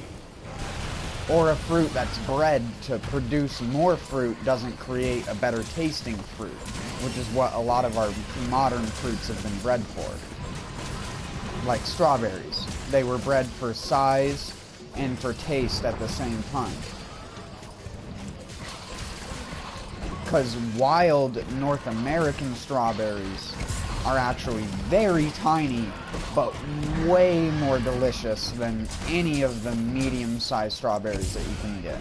Besides like the ones that you get from farms, but those ones are already slightly smaller than the commercial varieties. Like there's a local farm around here that sells strawberries, and just barely started to... I think they started to do their first harvest just a couple days ago. And they have some really awesome berries. They also have wild strawberries that they have there, but they cost like $20 a pint because of how much labor is required to actually properly harvest the plants and maintain the plants, because they only like to grow in shaded areas. They only like 6 or less hours of sun a day, so they have to grow in very specific environments. And their plants are very tiny. Very, very tiny. An average wild strawberry plant only gets like 6 or less inches tall. And the strawberry on it is probably about the size of your thumbnail, if not smaller, and more like the size of your middle fingernail. But they're like, if you could imagine a big strawberry with all of its flavor condensed like into a black hole of strawberry, that's what a wild strawberry tastes like. And people always talk about how like, oh, the wild stuff always tastes so much better, but coming from a person that actually lives in an environment where a lot of that stuff does grow wild, trust me, it does taste a lot fucking better. There's not even a comparison between a store-bought blackberry and a blackberry you find in the wilds of the New Hampshire, Vermont mountains. They're completely different taste, and even the texture is different. The ones around here are more firm, so they don't like if you get the ones from the supermarket, they almost burst in your mouth with how juicy they are. And I mean, the ones that you get in the wild still do, but it's like there's a much firmer texture in it. Like, you have to actually like smush the berry to really get it to come out. Same thing with like wild loganberries and stuff like that. Because those have become wild from people trying to grow them on farms and stuff like that. Because I don't even think those are actually a natural species. I believe loganberries were bred by farmers, but then they just propagated in the wild. Because the climate that we have around here is very, very perfect for that kind of plant growth.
Go away, Bagel.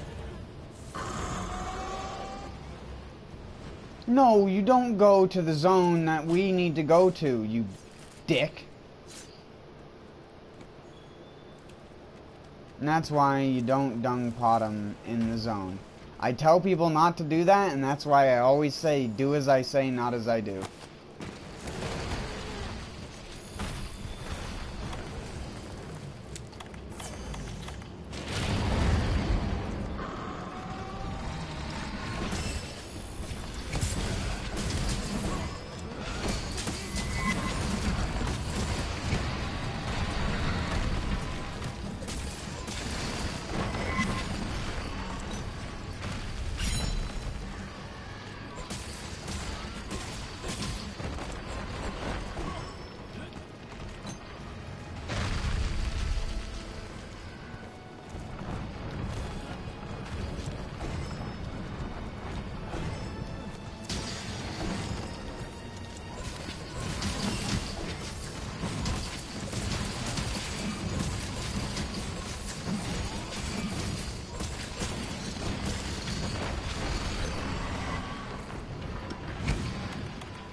Another weapon that's good for Basil, though, is the light bowgun. If you're interested in using that, you could always use that weapon. Just place down Wyvern Blast and shoot Pierce Ammo, and he'll die real fast.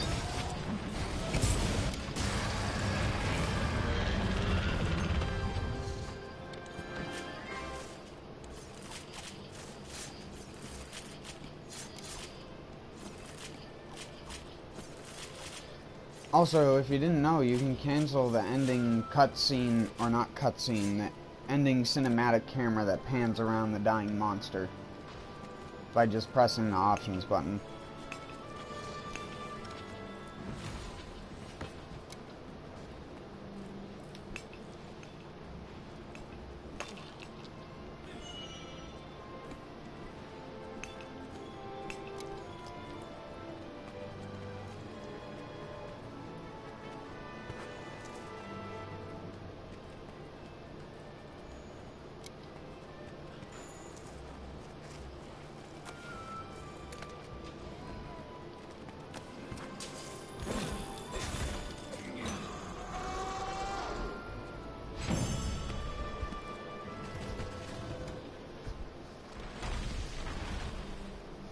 Dead. That's a good finisher.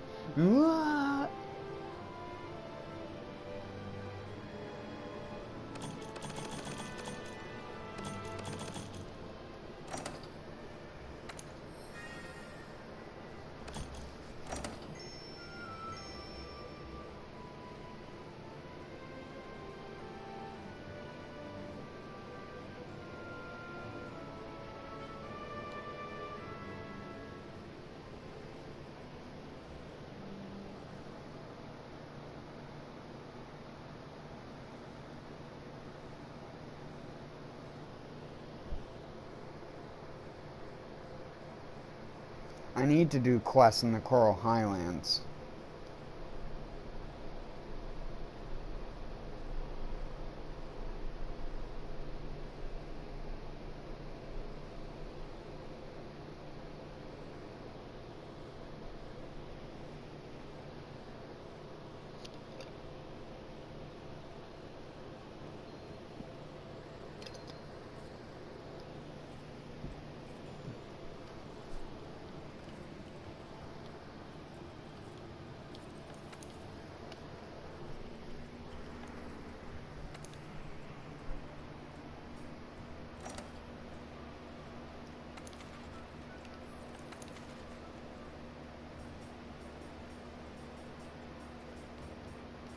Up to your waist in the waste.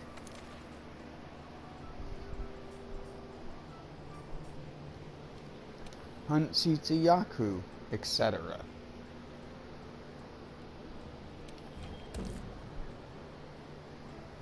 Sure, why not?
Loading screens.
Oops.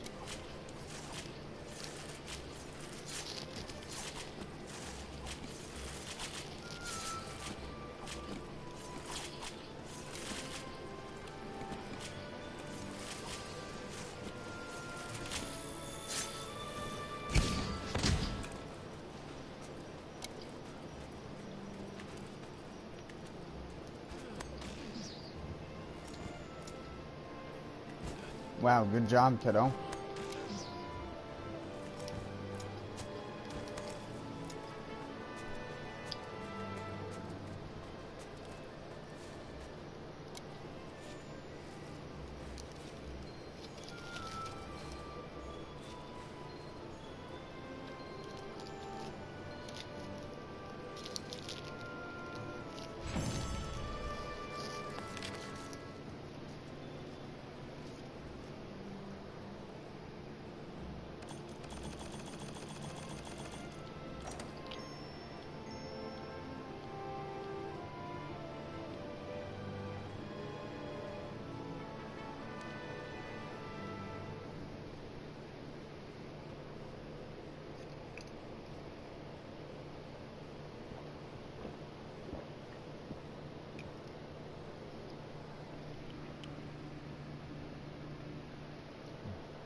This is the other one that I use all the time.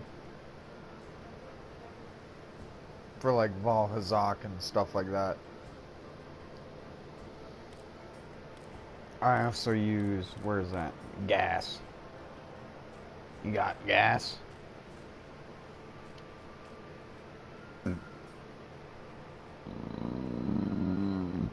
Excuse me.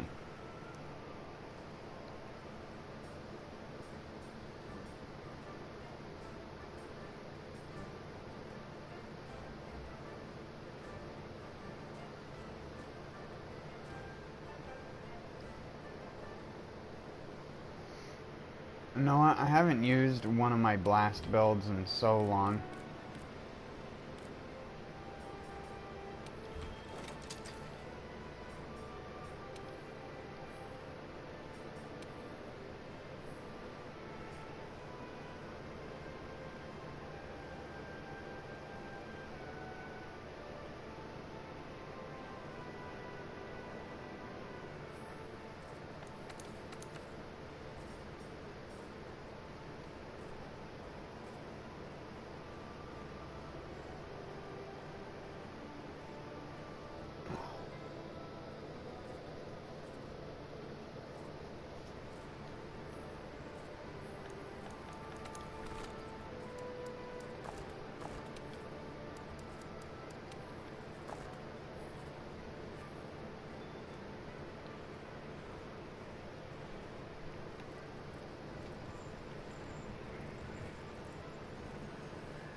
You know what they need?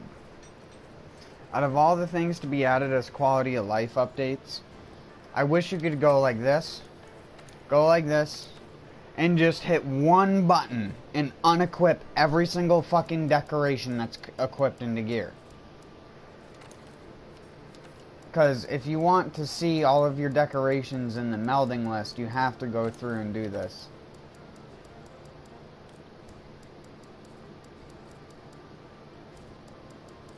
Which I wanted to do real quick before I go outside for a smoke.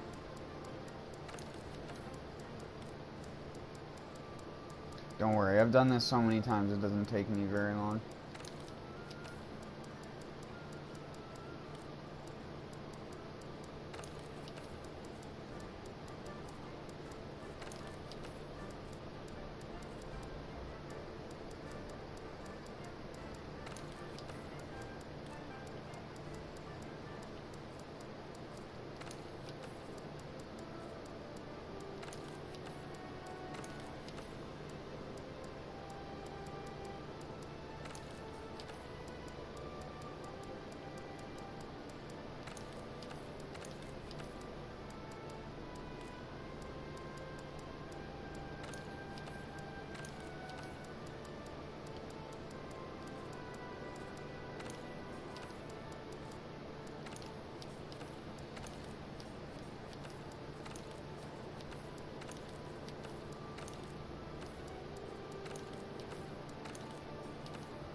This is why I always tell people by like, my inventory is nuts.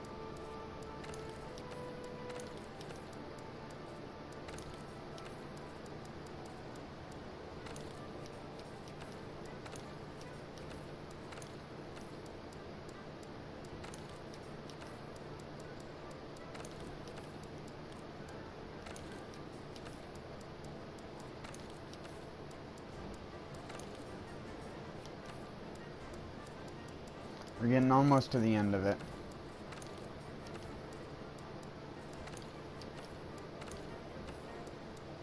One more page of taking stuff off of stuff.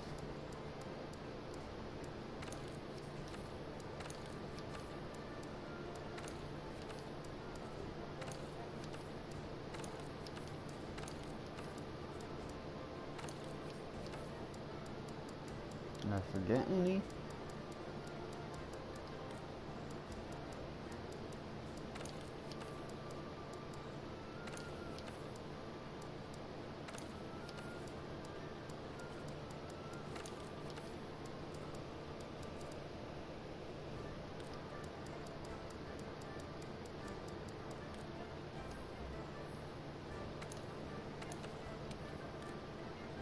Nope. The best way to tell is like that. To go into a 3 slot and then go back one page and see if there's anything that's equipped.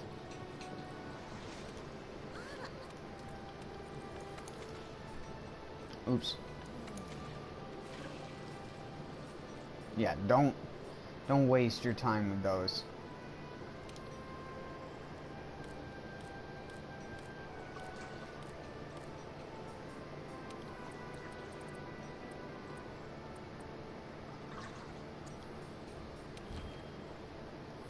Oops. Almost pressed the button. The red button.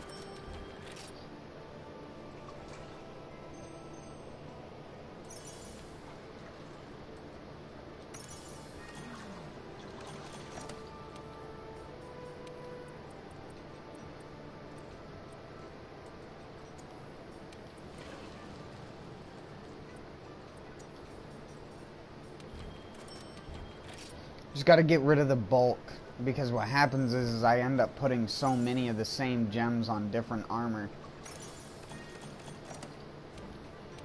And it's like, even if it's going to give me the same ones back, I don't care. I just want to get rid of the bloat.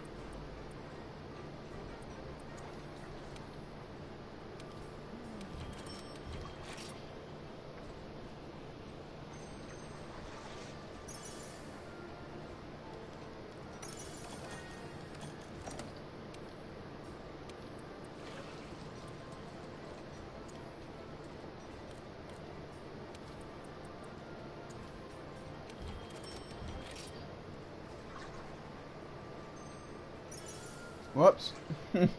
I did the thing I was talking about that I do sometimes. Doesn't really matter. I mean, I'm just trying to waste them anyways, basically, so.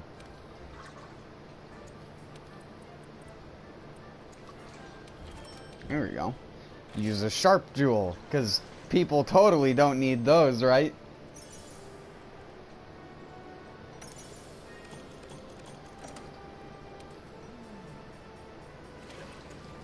Oh yeah, I have an excess sharp jewel. It's not like I need it, because you don't.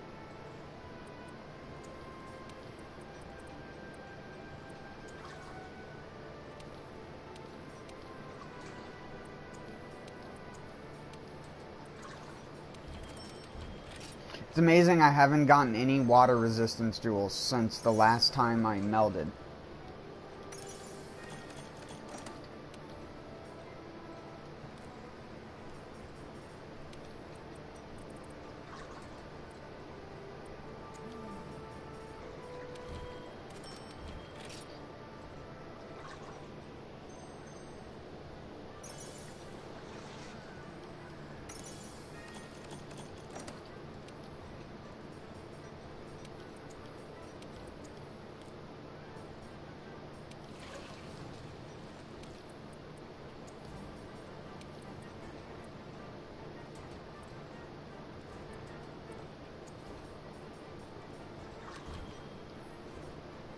Wait, is that excess? Yeah, that's excess.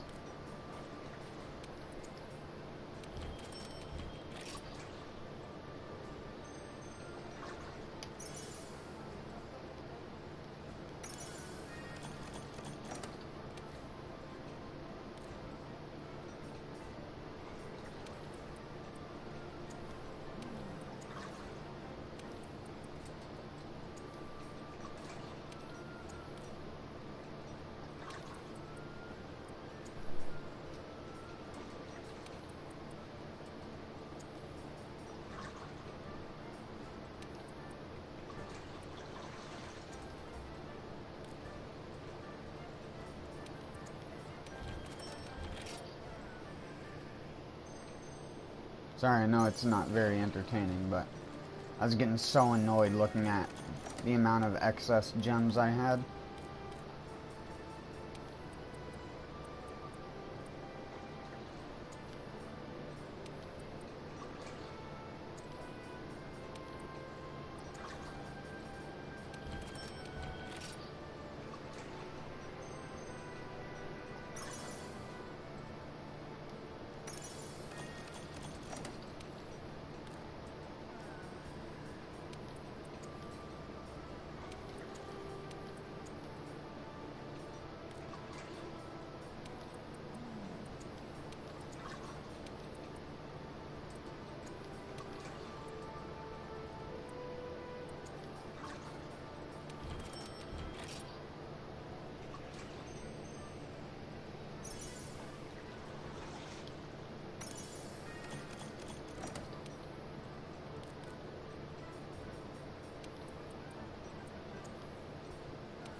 Oh, I actually used too many bolt jewels. Wow. I don't even care, because I don't use my thunder builds that much anyways.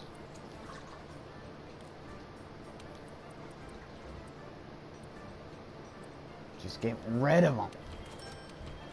Only thing that matters is weakness exploit and vitality and guard gems, but I don't have those.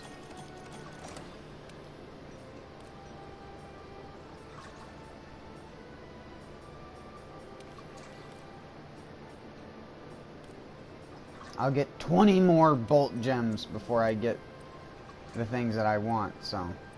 Oh yeah, that's right. 5. Level 5. They have 5 skills for those. Or 5 points for maximizing the skill.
Melding critical gems? Expert gems? What if I meld a tenderizer? Just meld it. Just gone. All of them. Who needs them? Everyone needs them. That's who needs them. Give me the goodness. You can still get decent gems from these. It's just very rare. Again, I'm more so just doing it to break down all these shitty gems.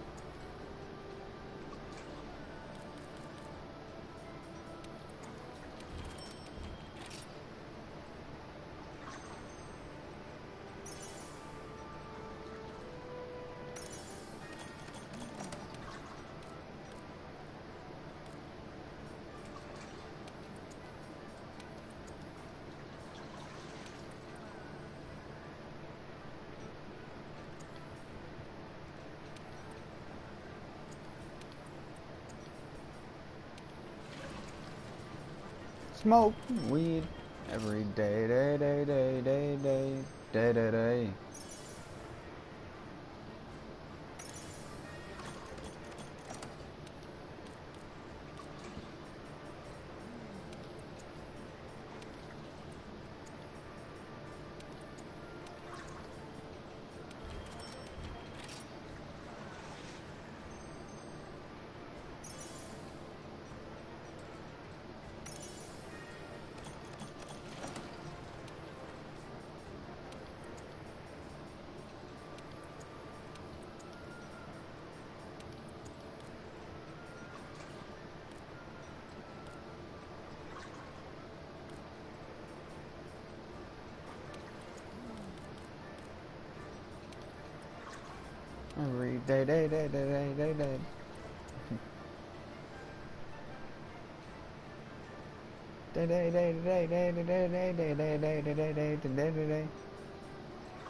For whatever reason, I have Darude Sandstorm playing in my head right now.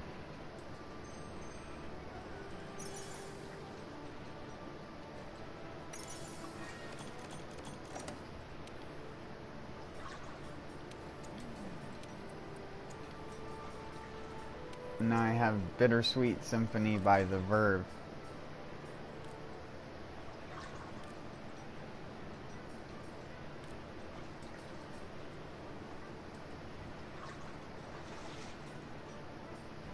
Look at that. 5 critical boost gems. 5. I don't have a single Iron Wall gem, but I got motherfucking 5 critical boost gems. More critical boost gems than tenderizer gems. It's a sad world.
It's like soul matching in Neo.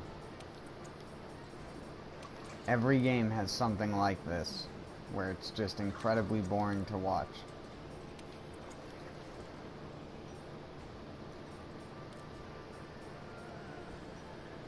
Except Dark Souls, because Dark Souls is barely an RPG.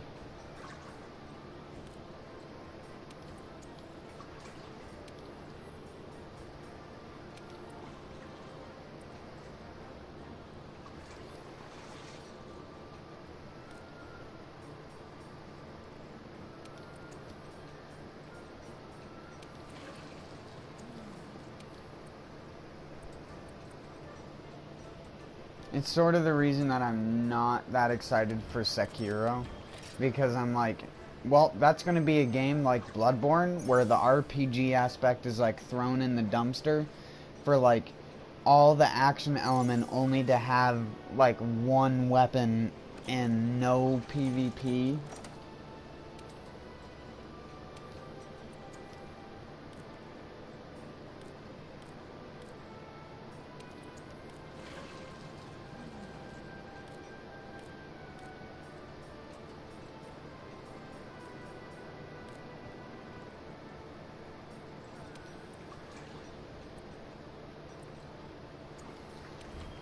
I don't know, I'm just worried that that game and From Software's name being put on it is more of a selling point than it is an actual game anymore, but honestly, I don't really care, because single player is what I do anyways. It's more the co-op element. Co-oping is like, it's like Neo. It wasn't even something that was supposed to be a main feature of the game, but everyone likes doing it.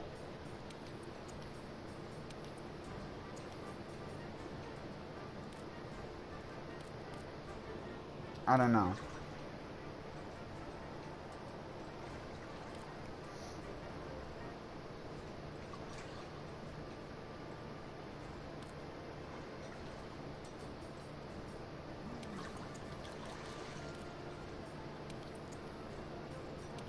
I think people vastly overhype stuff.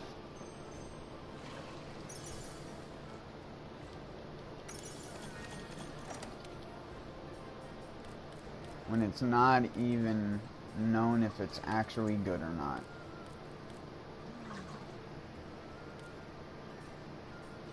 Honestly, I feel like From Software is becoming one of those AAA companies where it's just like, now their name is a selling point. It's not even a matter of like if they make a good game or not. It's like the Bethesda situation. They are a selling point. People will just buy their games because it says Bethesda, or in this case, From Software.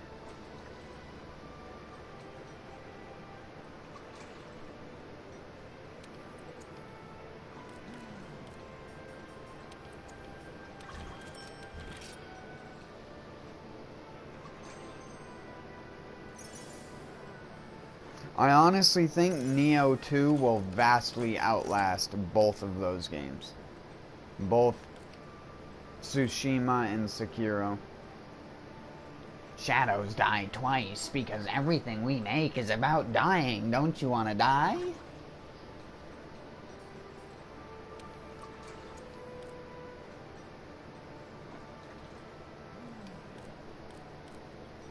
You've lost the plot. You're delusional. Again, I want to be like the Gordon Ramsay of game development.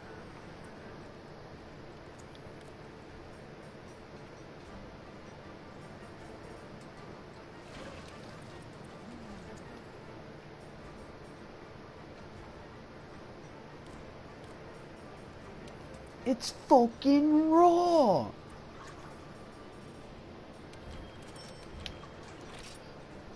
You have your, hello, my name's Nino guys that are like, they're the developer that is so fucking full of themselves that they don't even care. And you just have to be like, wake up. And then that guy who's in the Kitchen Nightmares opening who's like, you wake up, is the guy who fights back at you.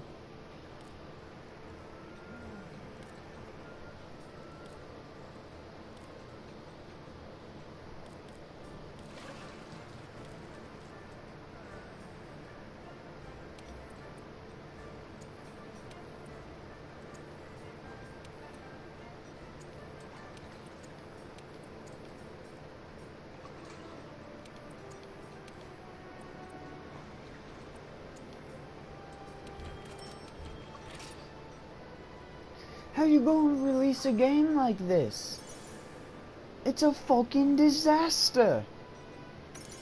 I suck at an English accent, but whatever. At least it's not like the fucking stupid typical Cockney accent.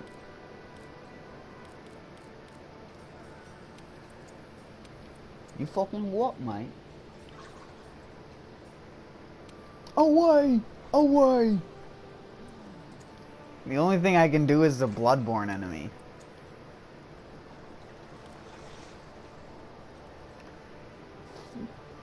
Oh, beasts! Beasts!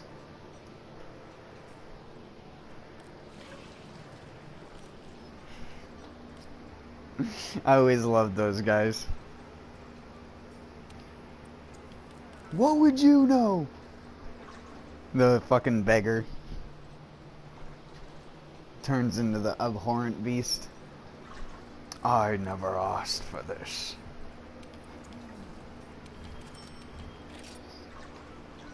Sekiro definitely will not be as cool as Bloodborne, 100%. I don't give a fuck what samurai nonsense it has to do with. It looks cool, the enemies look amazing, but they've basically spoiled half of Dark Souls for you. Dark Souls didn't do that. Dark Souls spoiled the bosses, it didn't spoil the enemies. They're basically taking away every element of the enjoyment of... Like, I saw the trailer, I saw like, what? 7 to 8 unique looking enemies? Okay, already know what those things look like, and I saw them attacking, so I know at least one of their attacks that I can look out for. I mean, I don't know any of the other stuff, but it's like the same thing where I started boycotting watching Dark Souls 3 DLC trailers. Because the shit is just spoilers. And it gets fucking annoying when you're a person who likes to figure stuff out on their own. And game developers constantly are like, here's the spoilers for our entire game.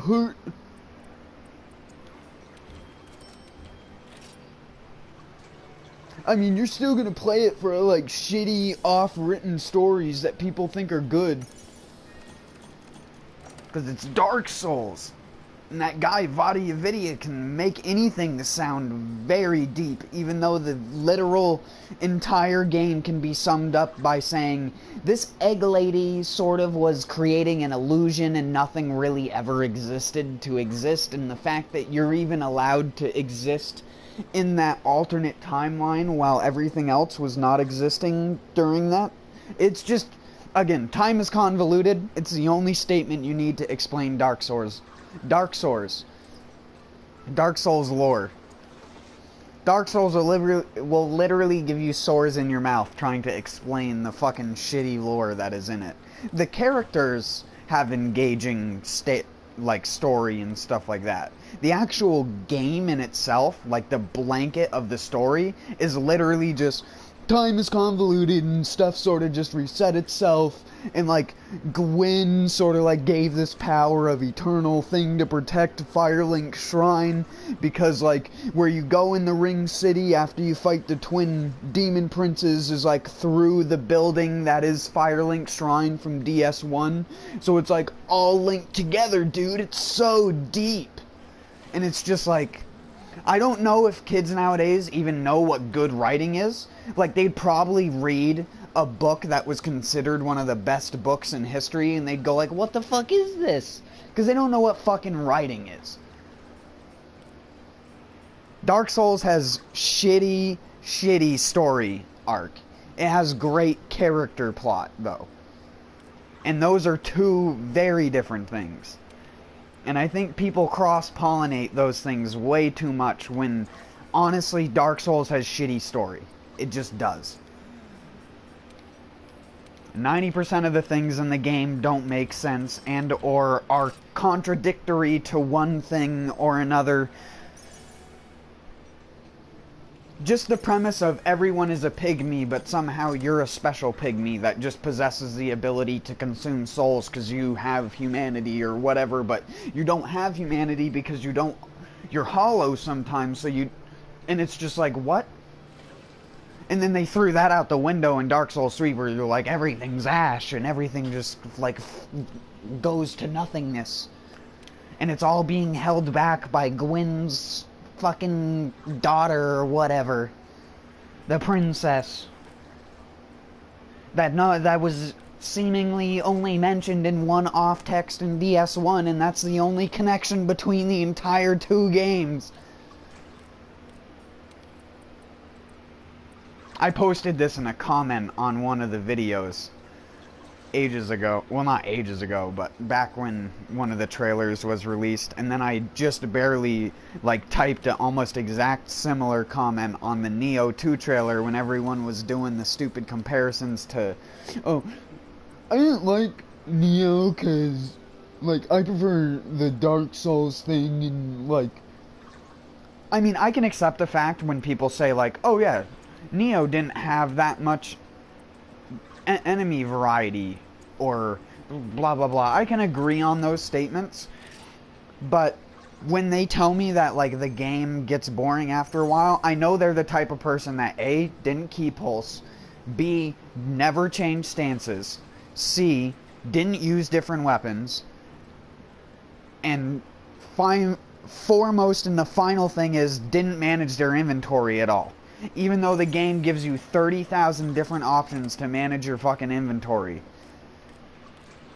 It just irks me the way that people criticize that game for not even the rational things that it should be criticized for.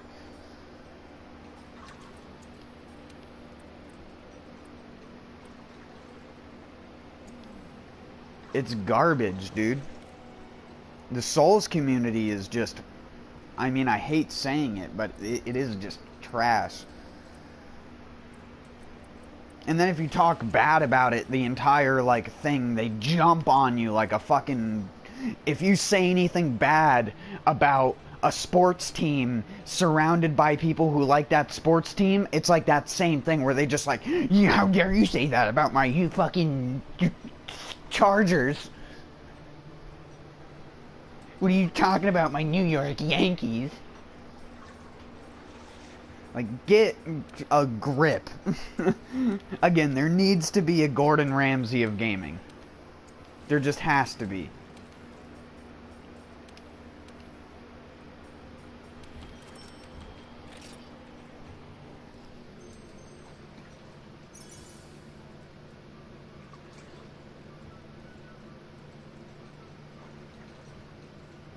Yeah. No, I completely agree with you, Rasan. Like, people are fucking... They're just so full of it. Like, I keep having to remind people, again, in the comments of YouTube videos, and people have downvoted my comments to the point of not showing up on videos because of this. Because I was like, stop No Man's Skying everything. Stop it. Not every single one of those games is gonna be the next fucking Dark Souls. Like, get over it. Ghosts of Tsushima isn't even gonna have that much gameplay to it. I've watched that trailer multiple times because at first I was like, oh yeah, that game looks like it'll be fucking sick, and then I watched it and I started analyzing, like, animation sequences because they set up that thing in that trailer in a very specific manner to make you not even realize that, like, there's animation hitching when he goes into the finishers and stuff like that. It has, like, that Doom finisher thing where it's like almost every single enemy you're gonna have to press the triangle button on when it goes down on the ground, and I hate that shit. Just integrate it into the finisher of your combos. Don't make me have to press a separate button to finish the enemy every damn time. Because that gets fucking old real quick.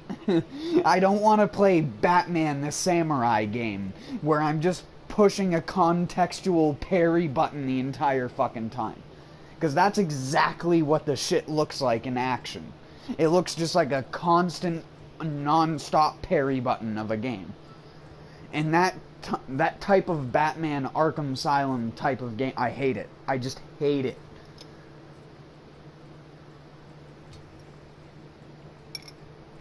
is the same reason I didn't like Mad Max.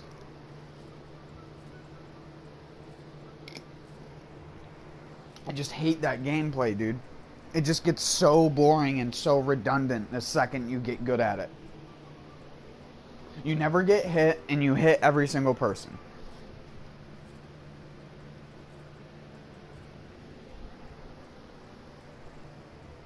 Well, I mean, they're one shot to you. They weren't one shot to me. At least if you're talking about Neo's bosses. If you're talking about Bloodborne, then yeah, I can understand that. Bloodborne had quite a few one-shot bosses in the later difficulties. It's part of the reason why I never went past NG+3, because it just got so not fun.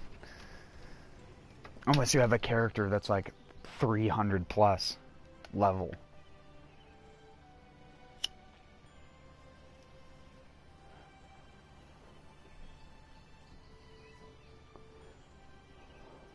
Same way with Dark Souls 3, but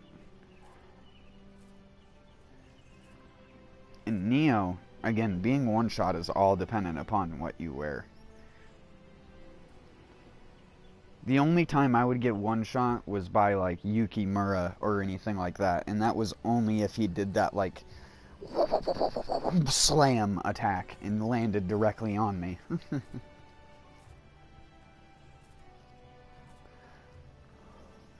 I could take, like, a hit or two from Nine-Tailed Fox.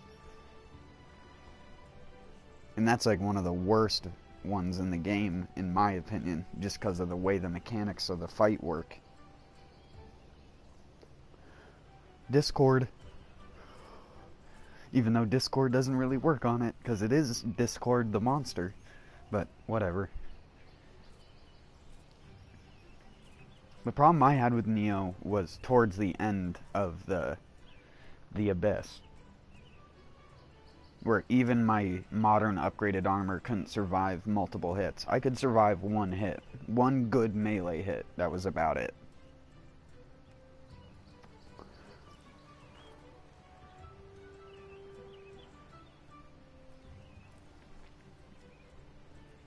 But it also depended on the type of boss, because I used the axe a lot for yokai bosses, and then I used my dual swords for human bosses, and I did the God of Wind key drain cheese.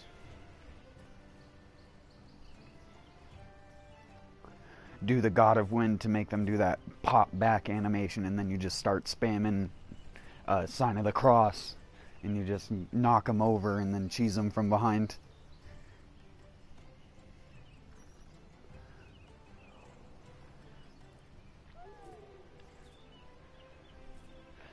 Moon Shadow, I think it's called, is also another good skill that is really, really good for key damage. If you have skill key break on your weapon.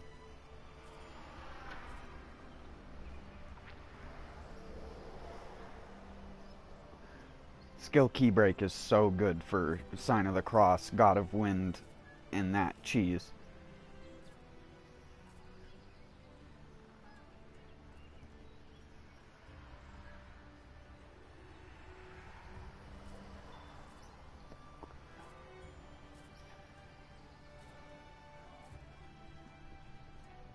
Whenever Neo 2 gets announced or whenever its release date gets announced, I'll try and do another Neo playthrough. I don't know if I'll go all the way through the Abyss again, though, because that's just, to me, it's not fun enough to warrant it.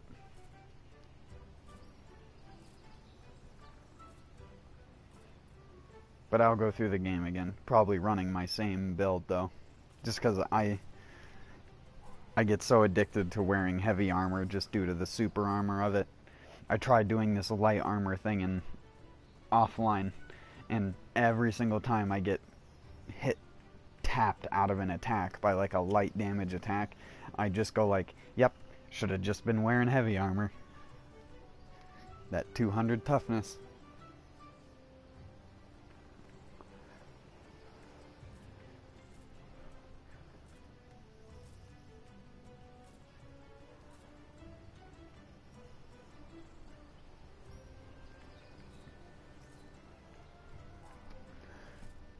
And then it's like, not only do you take less damage, you can also trade with enemies reliably. In the first 2 to 3 difficulties, you can rely almost exclusively upon healing things to just keep you alive all the time. That's what I did for the first few difficulties. Geralt of Japan. I wonder who he's referencing.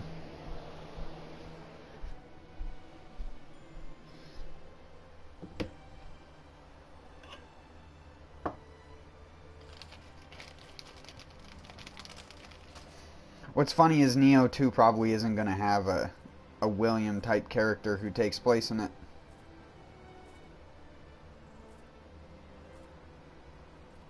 A lot of people are saying by the teaser that it might have customizable characters. I'm like, that's just a teaser, dude.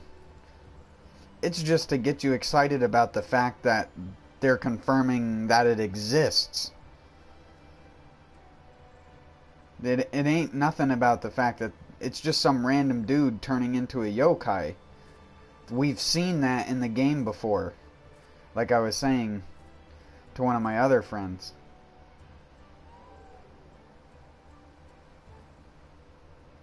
When Ashita gets the Amrita spike jammed by Kelly in his back and he turns into the demon. The only difference is the guy in the Neo 2 trailer turns into like a much, much worse demon.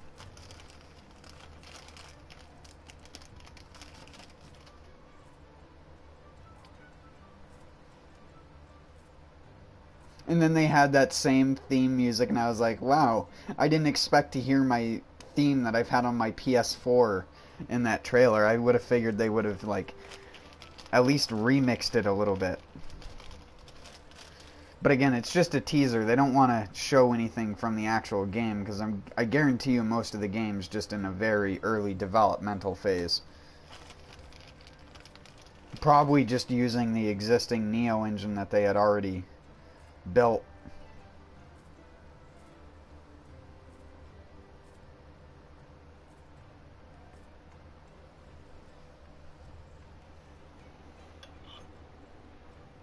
I'm excited not only for Neo, but I'm excited for the fact that they're bringing a better limelight to the older school of Diablo style loot. And I love that so much.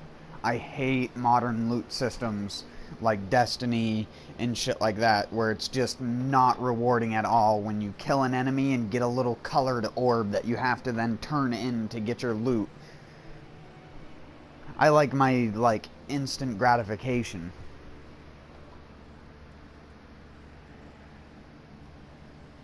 I like just watching an enemy pour out loot and then just picking it up. That's why I like Borderlands as well. You change that formula and it turns a lot of different kinds of people off.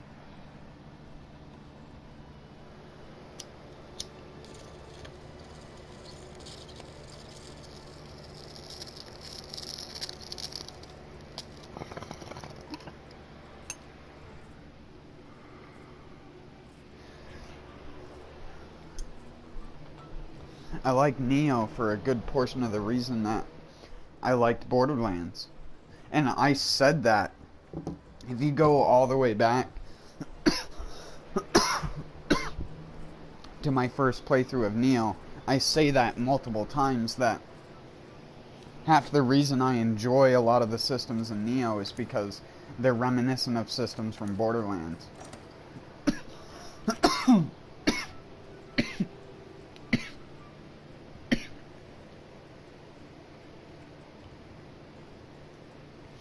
Oh, the dev said you can customize your character?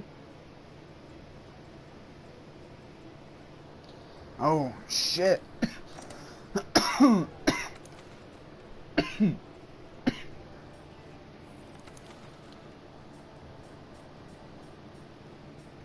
I guess I'm eating my words.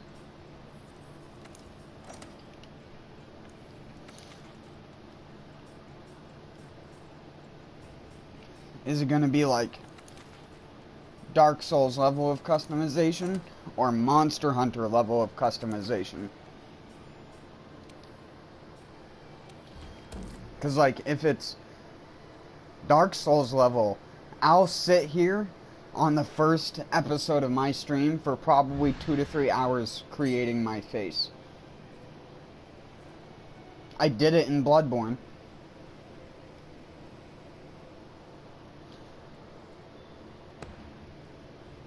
That's half the reason I always like going back to Bloodborne every once in a while.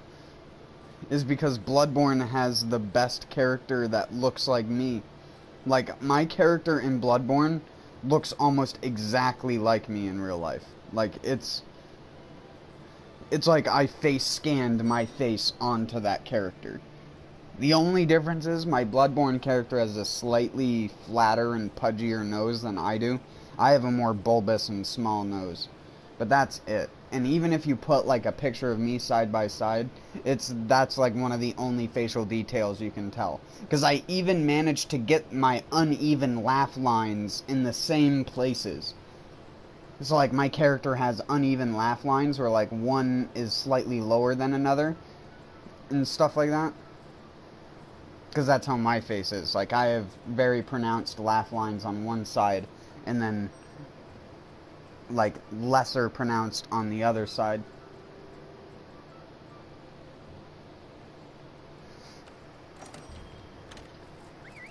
And if it lets you have that amount of control over your face, I can make my face. It just takes me a lot of time. Because I have to do a lot of cheekbone modeling and then a lot of looking back on like a picture and then looking back at the screen. Because my native face is very, very hard to replicate in a game without proper facial construction. Again, that's what I have my PS4. If you have me as a close friend on PS4, my pic is my pic from Facebook, which is just a picture of my character from Bloodborne.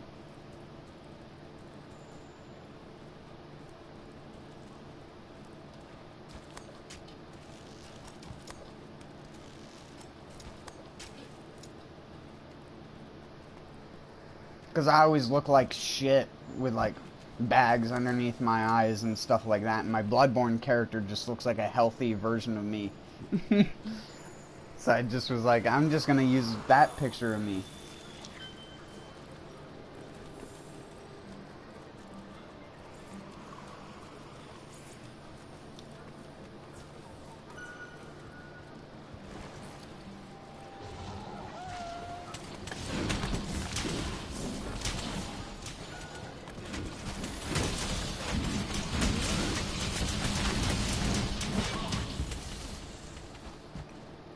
Oh my god, I forgot to put the gems back on this build.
Thanks.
Hold on. Hold on, guys. Hold on, guys. I know they can't hear me, but...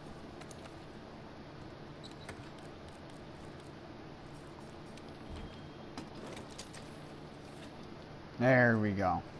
I love that animation, like, that the cat does. But it's so rare.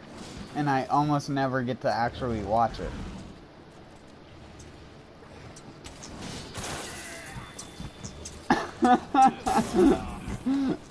I tried to save him.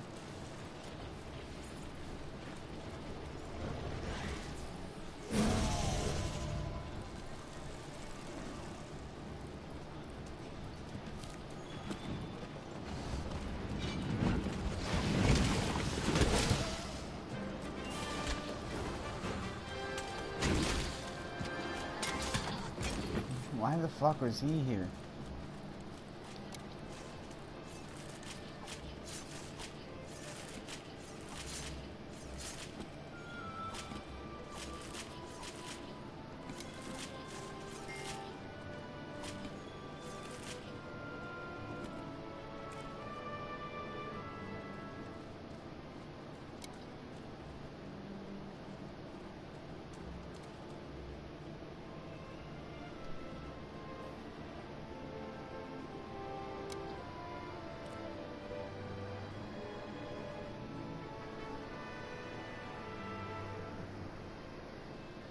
I think I'm actually gonna get off after a couple more hunts. My back really hurts.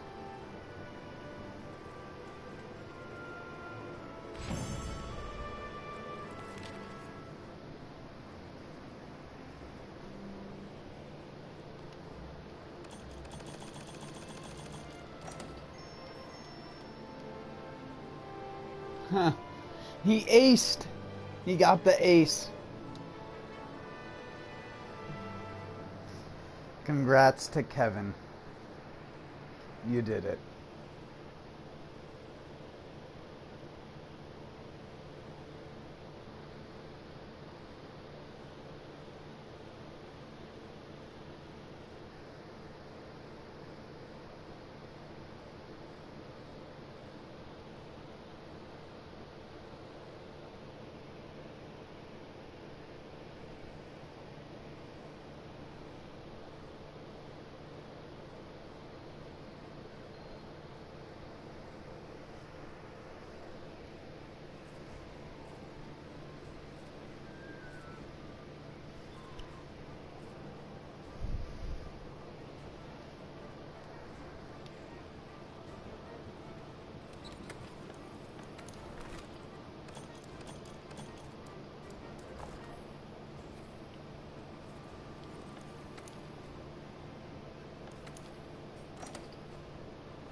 Loop the Palumu. Loop it. And just floop it.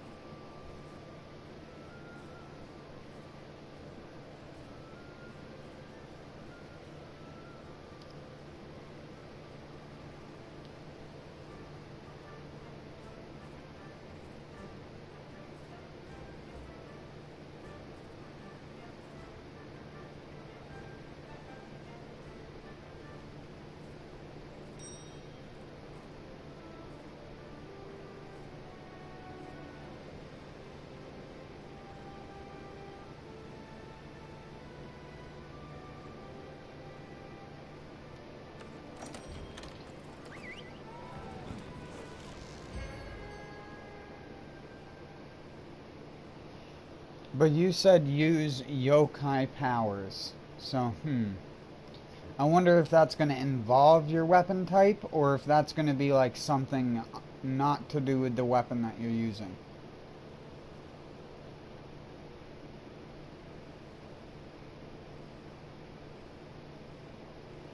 I would love if it involved your guardian spirit, or something like that. Like you just turn into like a form of your guardian spirit with the weapon or something like that. Sort of like the centipede dude. That would be really sweet.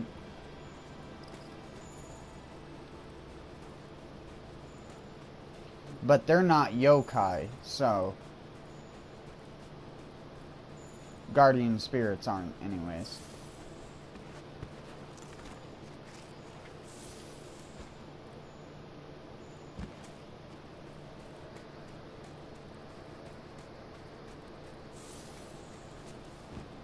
I wonder if living weapon is even going to be a thing in the next game.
You fuck.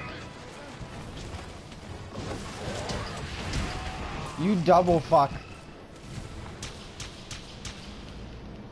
Don't you triple fuck me.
3 switch axe users.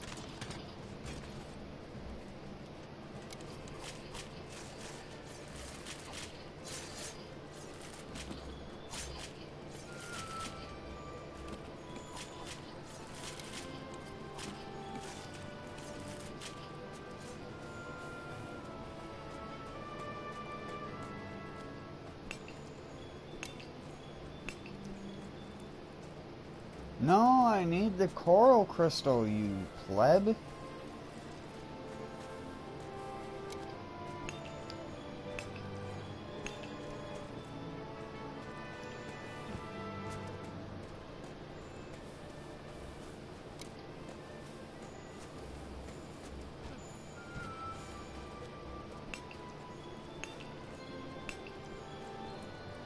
Finally.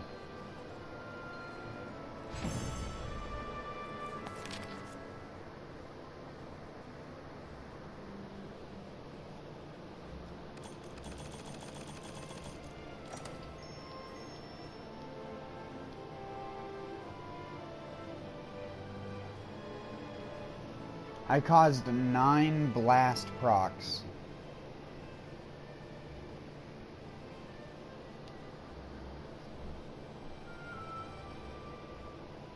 So that's 1,000 and something damage. Times 10 would be 1,200 damage. So subtract 120.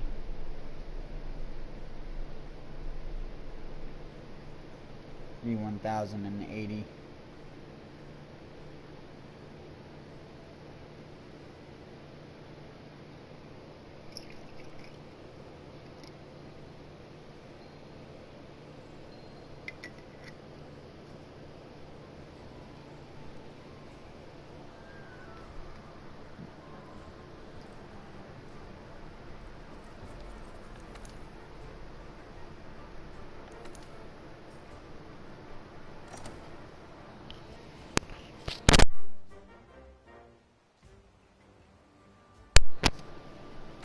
Sorry.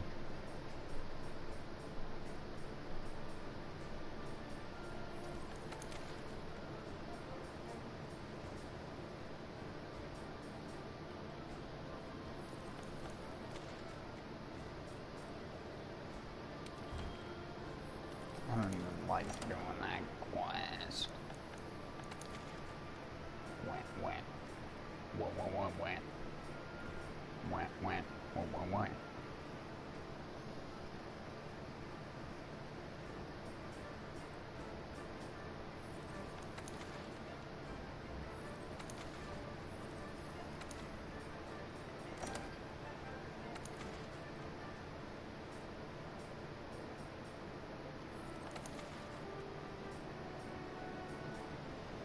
The meat of the matter.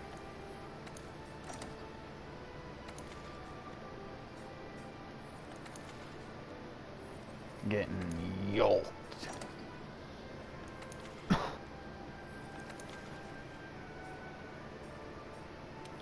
One hell of a sinus infection. Snort. Snort, snort. It's just not snort.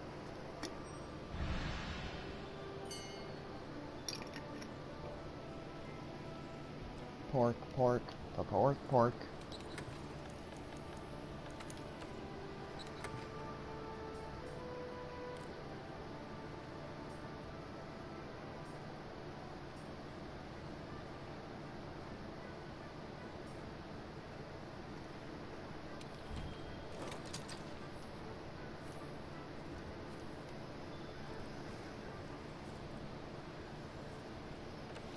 Fortissimo. It's one of the best named weapons.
Yeah, I need to get off. I'm getting pretty tired.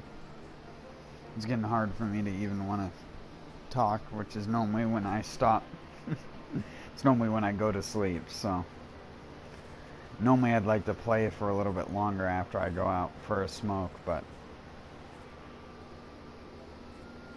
thanks for watching anyways. I'll be back tomorrow night. Well, not tomorrow night, this night, and I'll be on earlier. Tonight I didn't get on until like 1 or so because we were getting storms, and I don't like to play my PS4 when it's storming. I unplug it because I don't even want the chance of it getting fried. Because I've had too much bad luck with shit like that before. My first PS4 I ever owned got fried by lightning. Plugged into a surge protector that had one of the built-in circuit breakers, but it doesn't matter when an incredibly powerful lightning strike hits the power line outside of your house and it sends a charge through the like protector thing that's supposed to protect your house, like where the meter takes the electricity and stuff like that. It's supposed to have a thing built into it that protects your house from that kind of stuff happening, but it had already blown that same day due to being struck by lightning, because it was during a day when we had like 70 strikes a minute or something like that. So it just absolutely, I lost not only the PS4, but I also lost a computer, a desktop monitor, a charger to an old laptop, a couple of those cable boxes, but the people who provided us with it just replaced them for no cost at all and stuff like that, which was cool. And then it fried our modem, so we had to get a new modem, which again, we just had them ship us one. But in the meantime, we had to get our own modem so that we could still have internet. So we bought like a cheap one. And it was hell. It was just like, if there's ever bad lightning, it's why I always use lightning maps. If you haven't ever heard of lightning maps or Blitzertung, look those up, because they're like lightning mapping websites which track active lightning strikes among storms, so you can tell where a lightning concentrated storm is. Of course, if you live in an area where the infrastructure of your electricity is mostly underground, you don't have to worry about this. But in areas like where I live, where all of the electrical stuff is exposed above ground, like power lines and shit like that, that shit gets fucking annihilated. I'm sure if you've like watched weather videos, you've probably seen the video of the power line. There was a power line that got struck by lightning, and it literally just went and just exploded in wood shards everywhere. And that's happened several times around here. It's just not often documented on camera, but now that we have a lot more cameras and stuff like that that people use to record stuff, it's more and more likely that you'll get that kind of shit on recording, even though it's like like, how are you pointing? It's not only that, like, how are you pointing the camera at that moment at that exact time, but you're also like in focus for that shot sort of thing. And it's just like, how would you know? It's like, it's such a random thing, but it, like, there's so many good videos of random ass weather shit like that. Anyways, I'm gonna get off before I give myself a headache from not breathing while I speak. Peace out, everyone.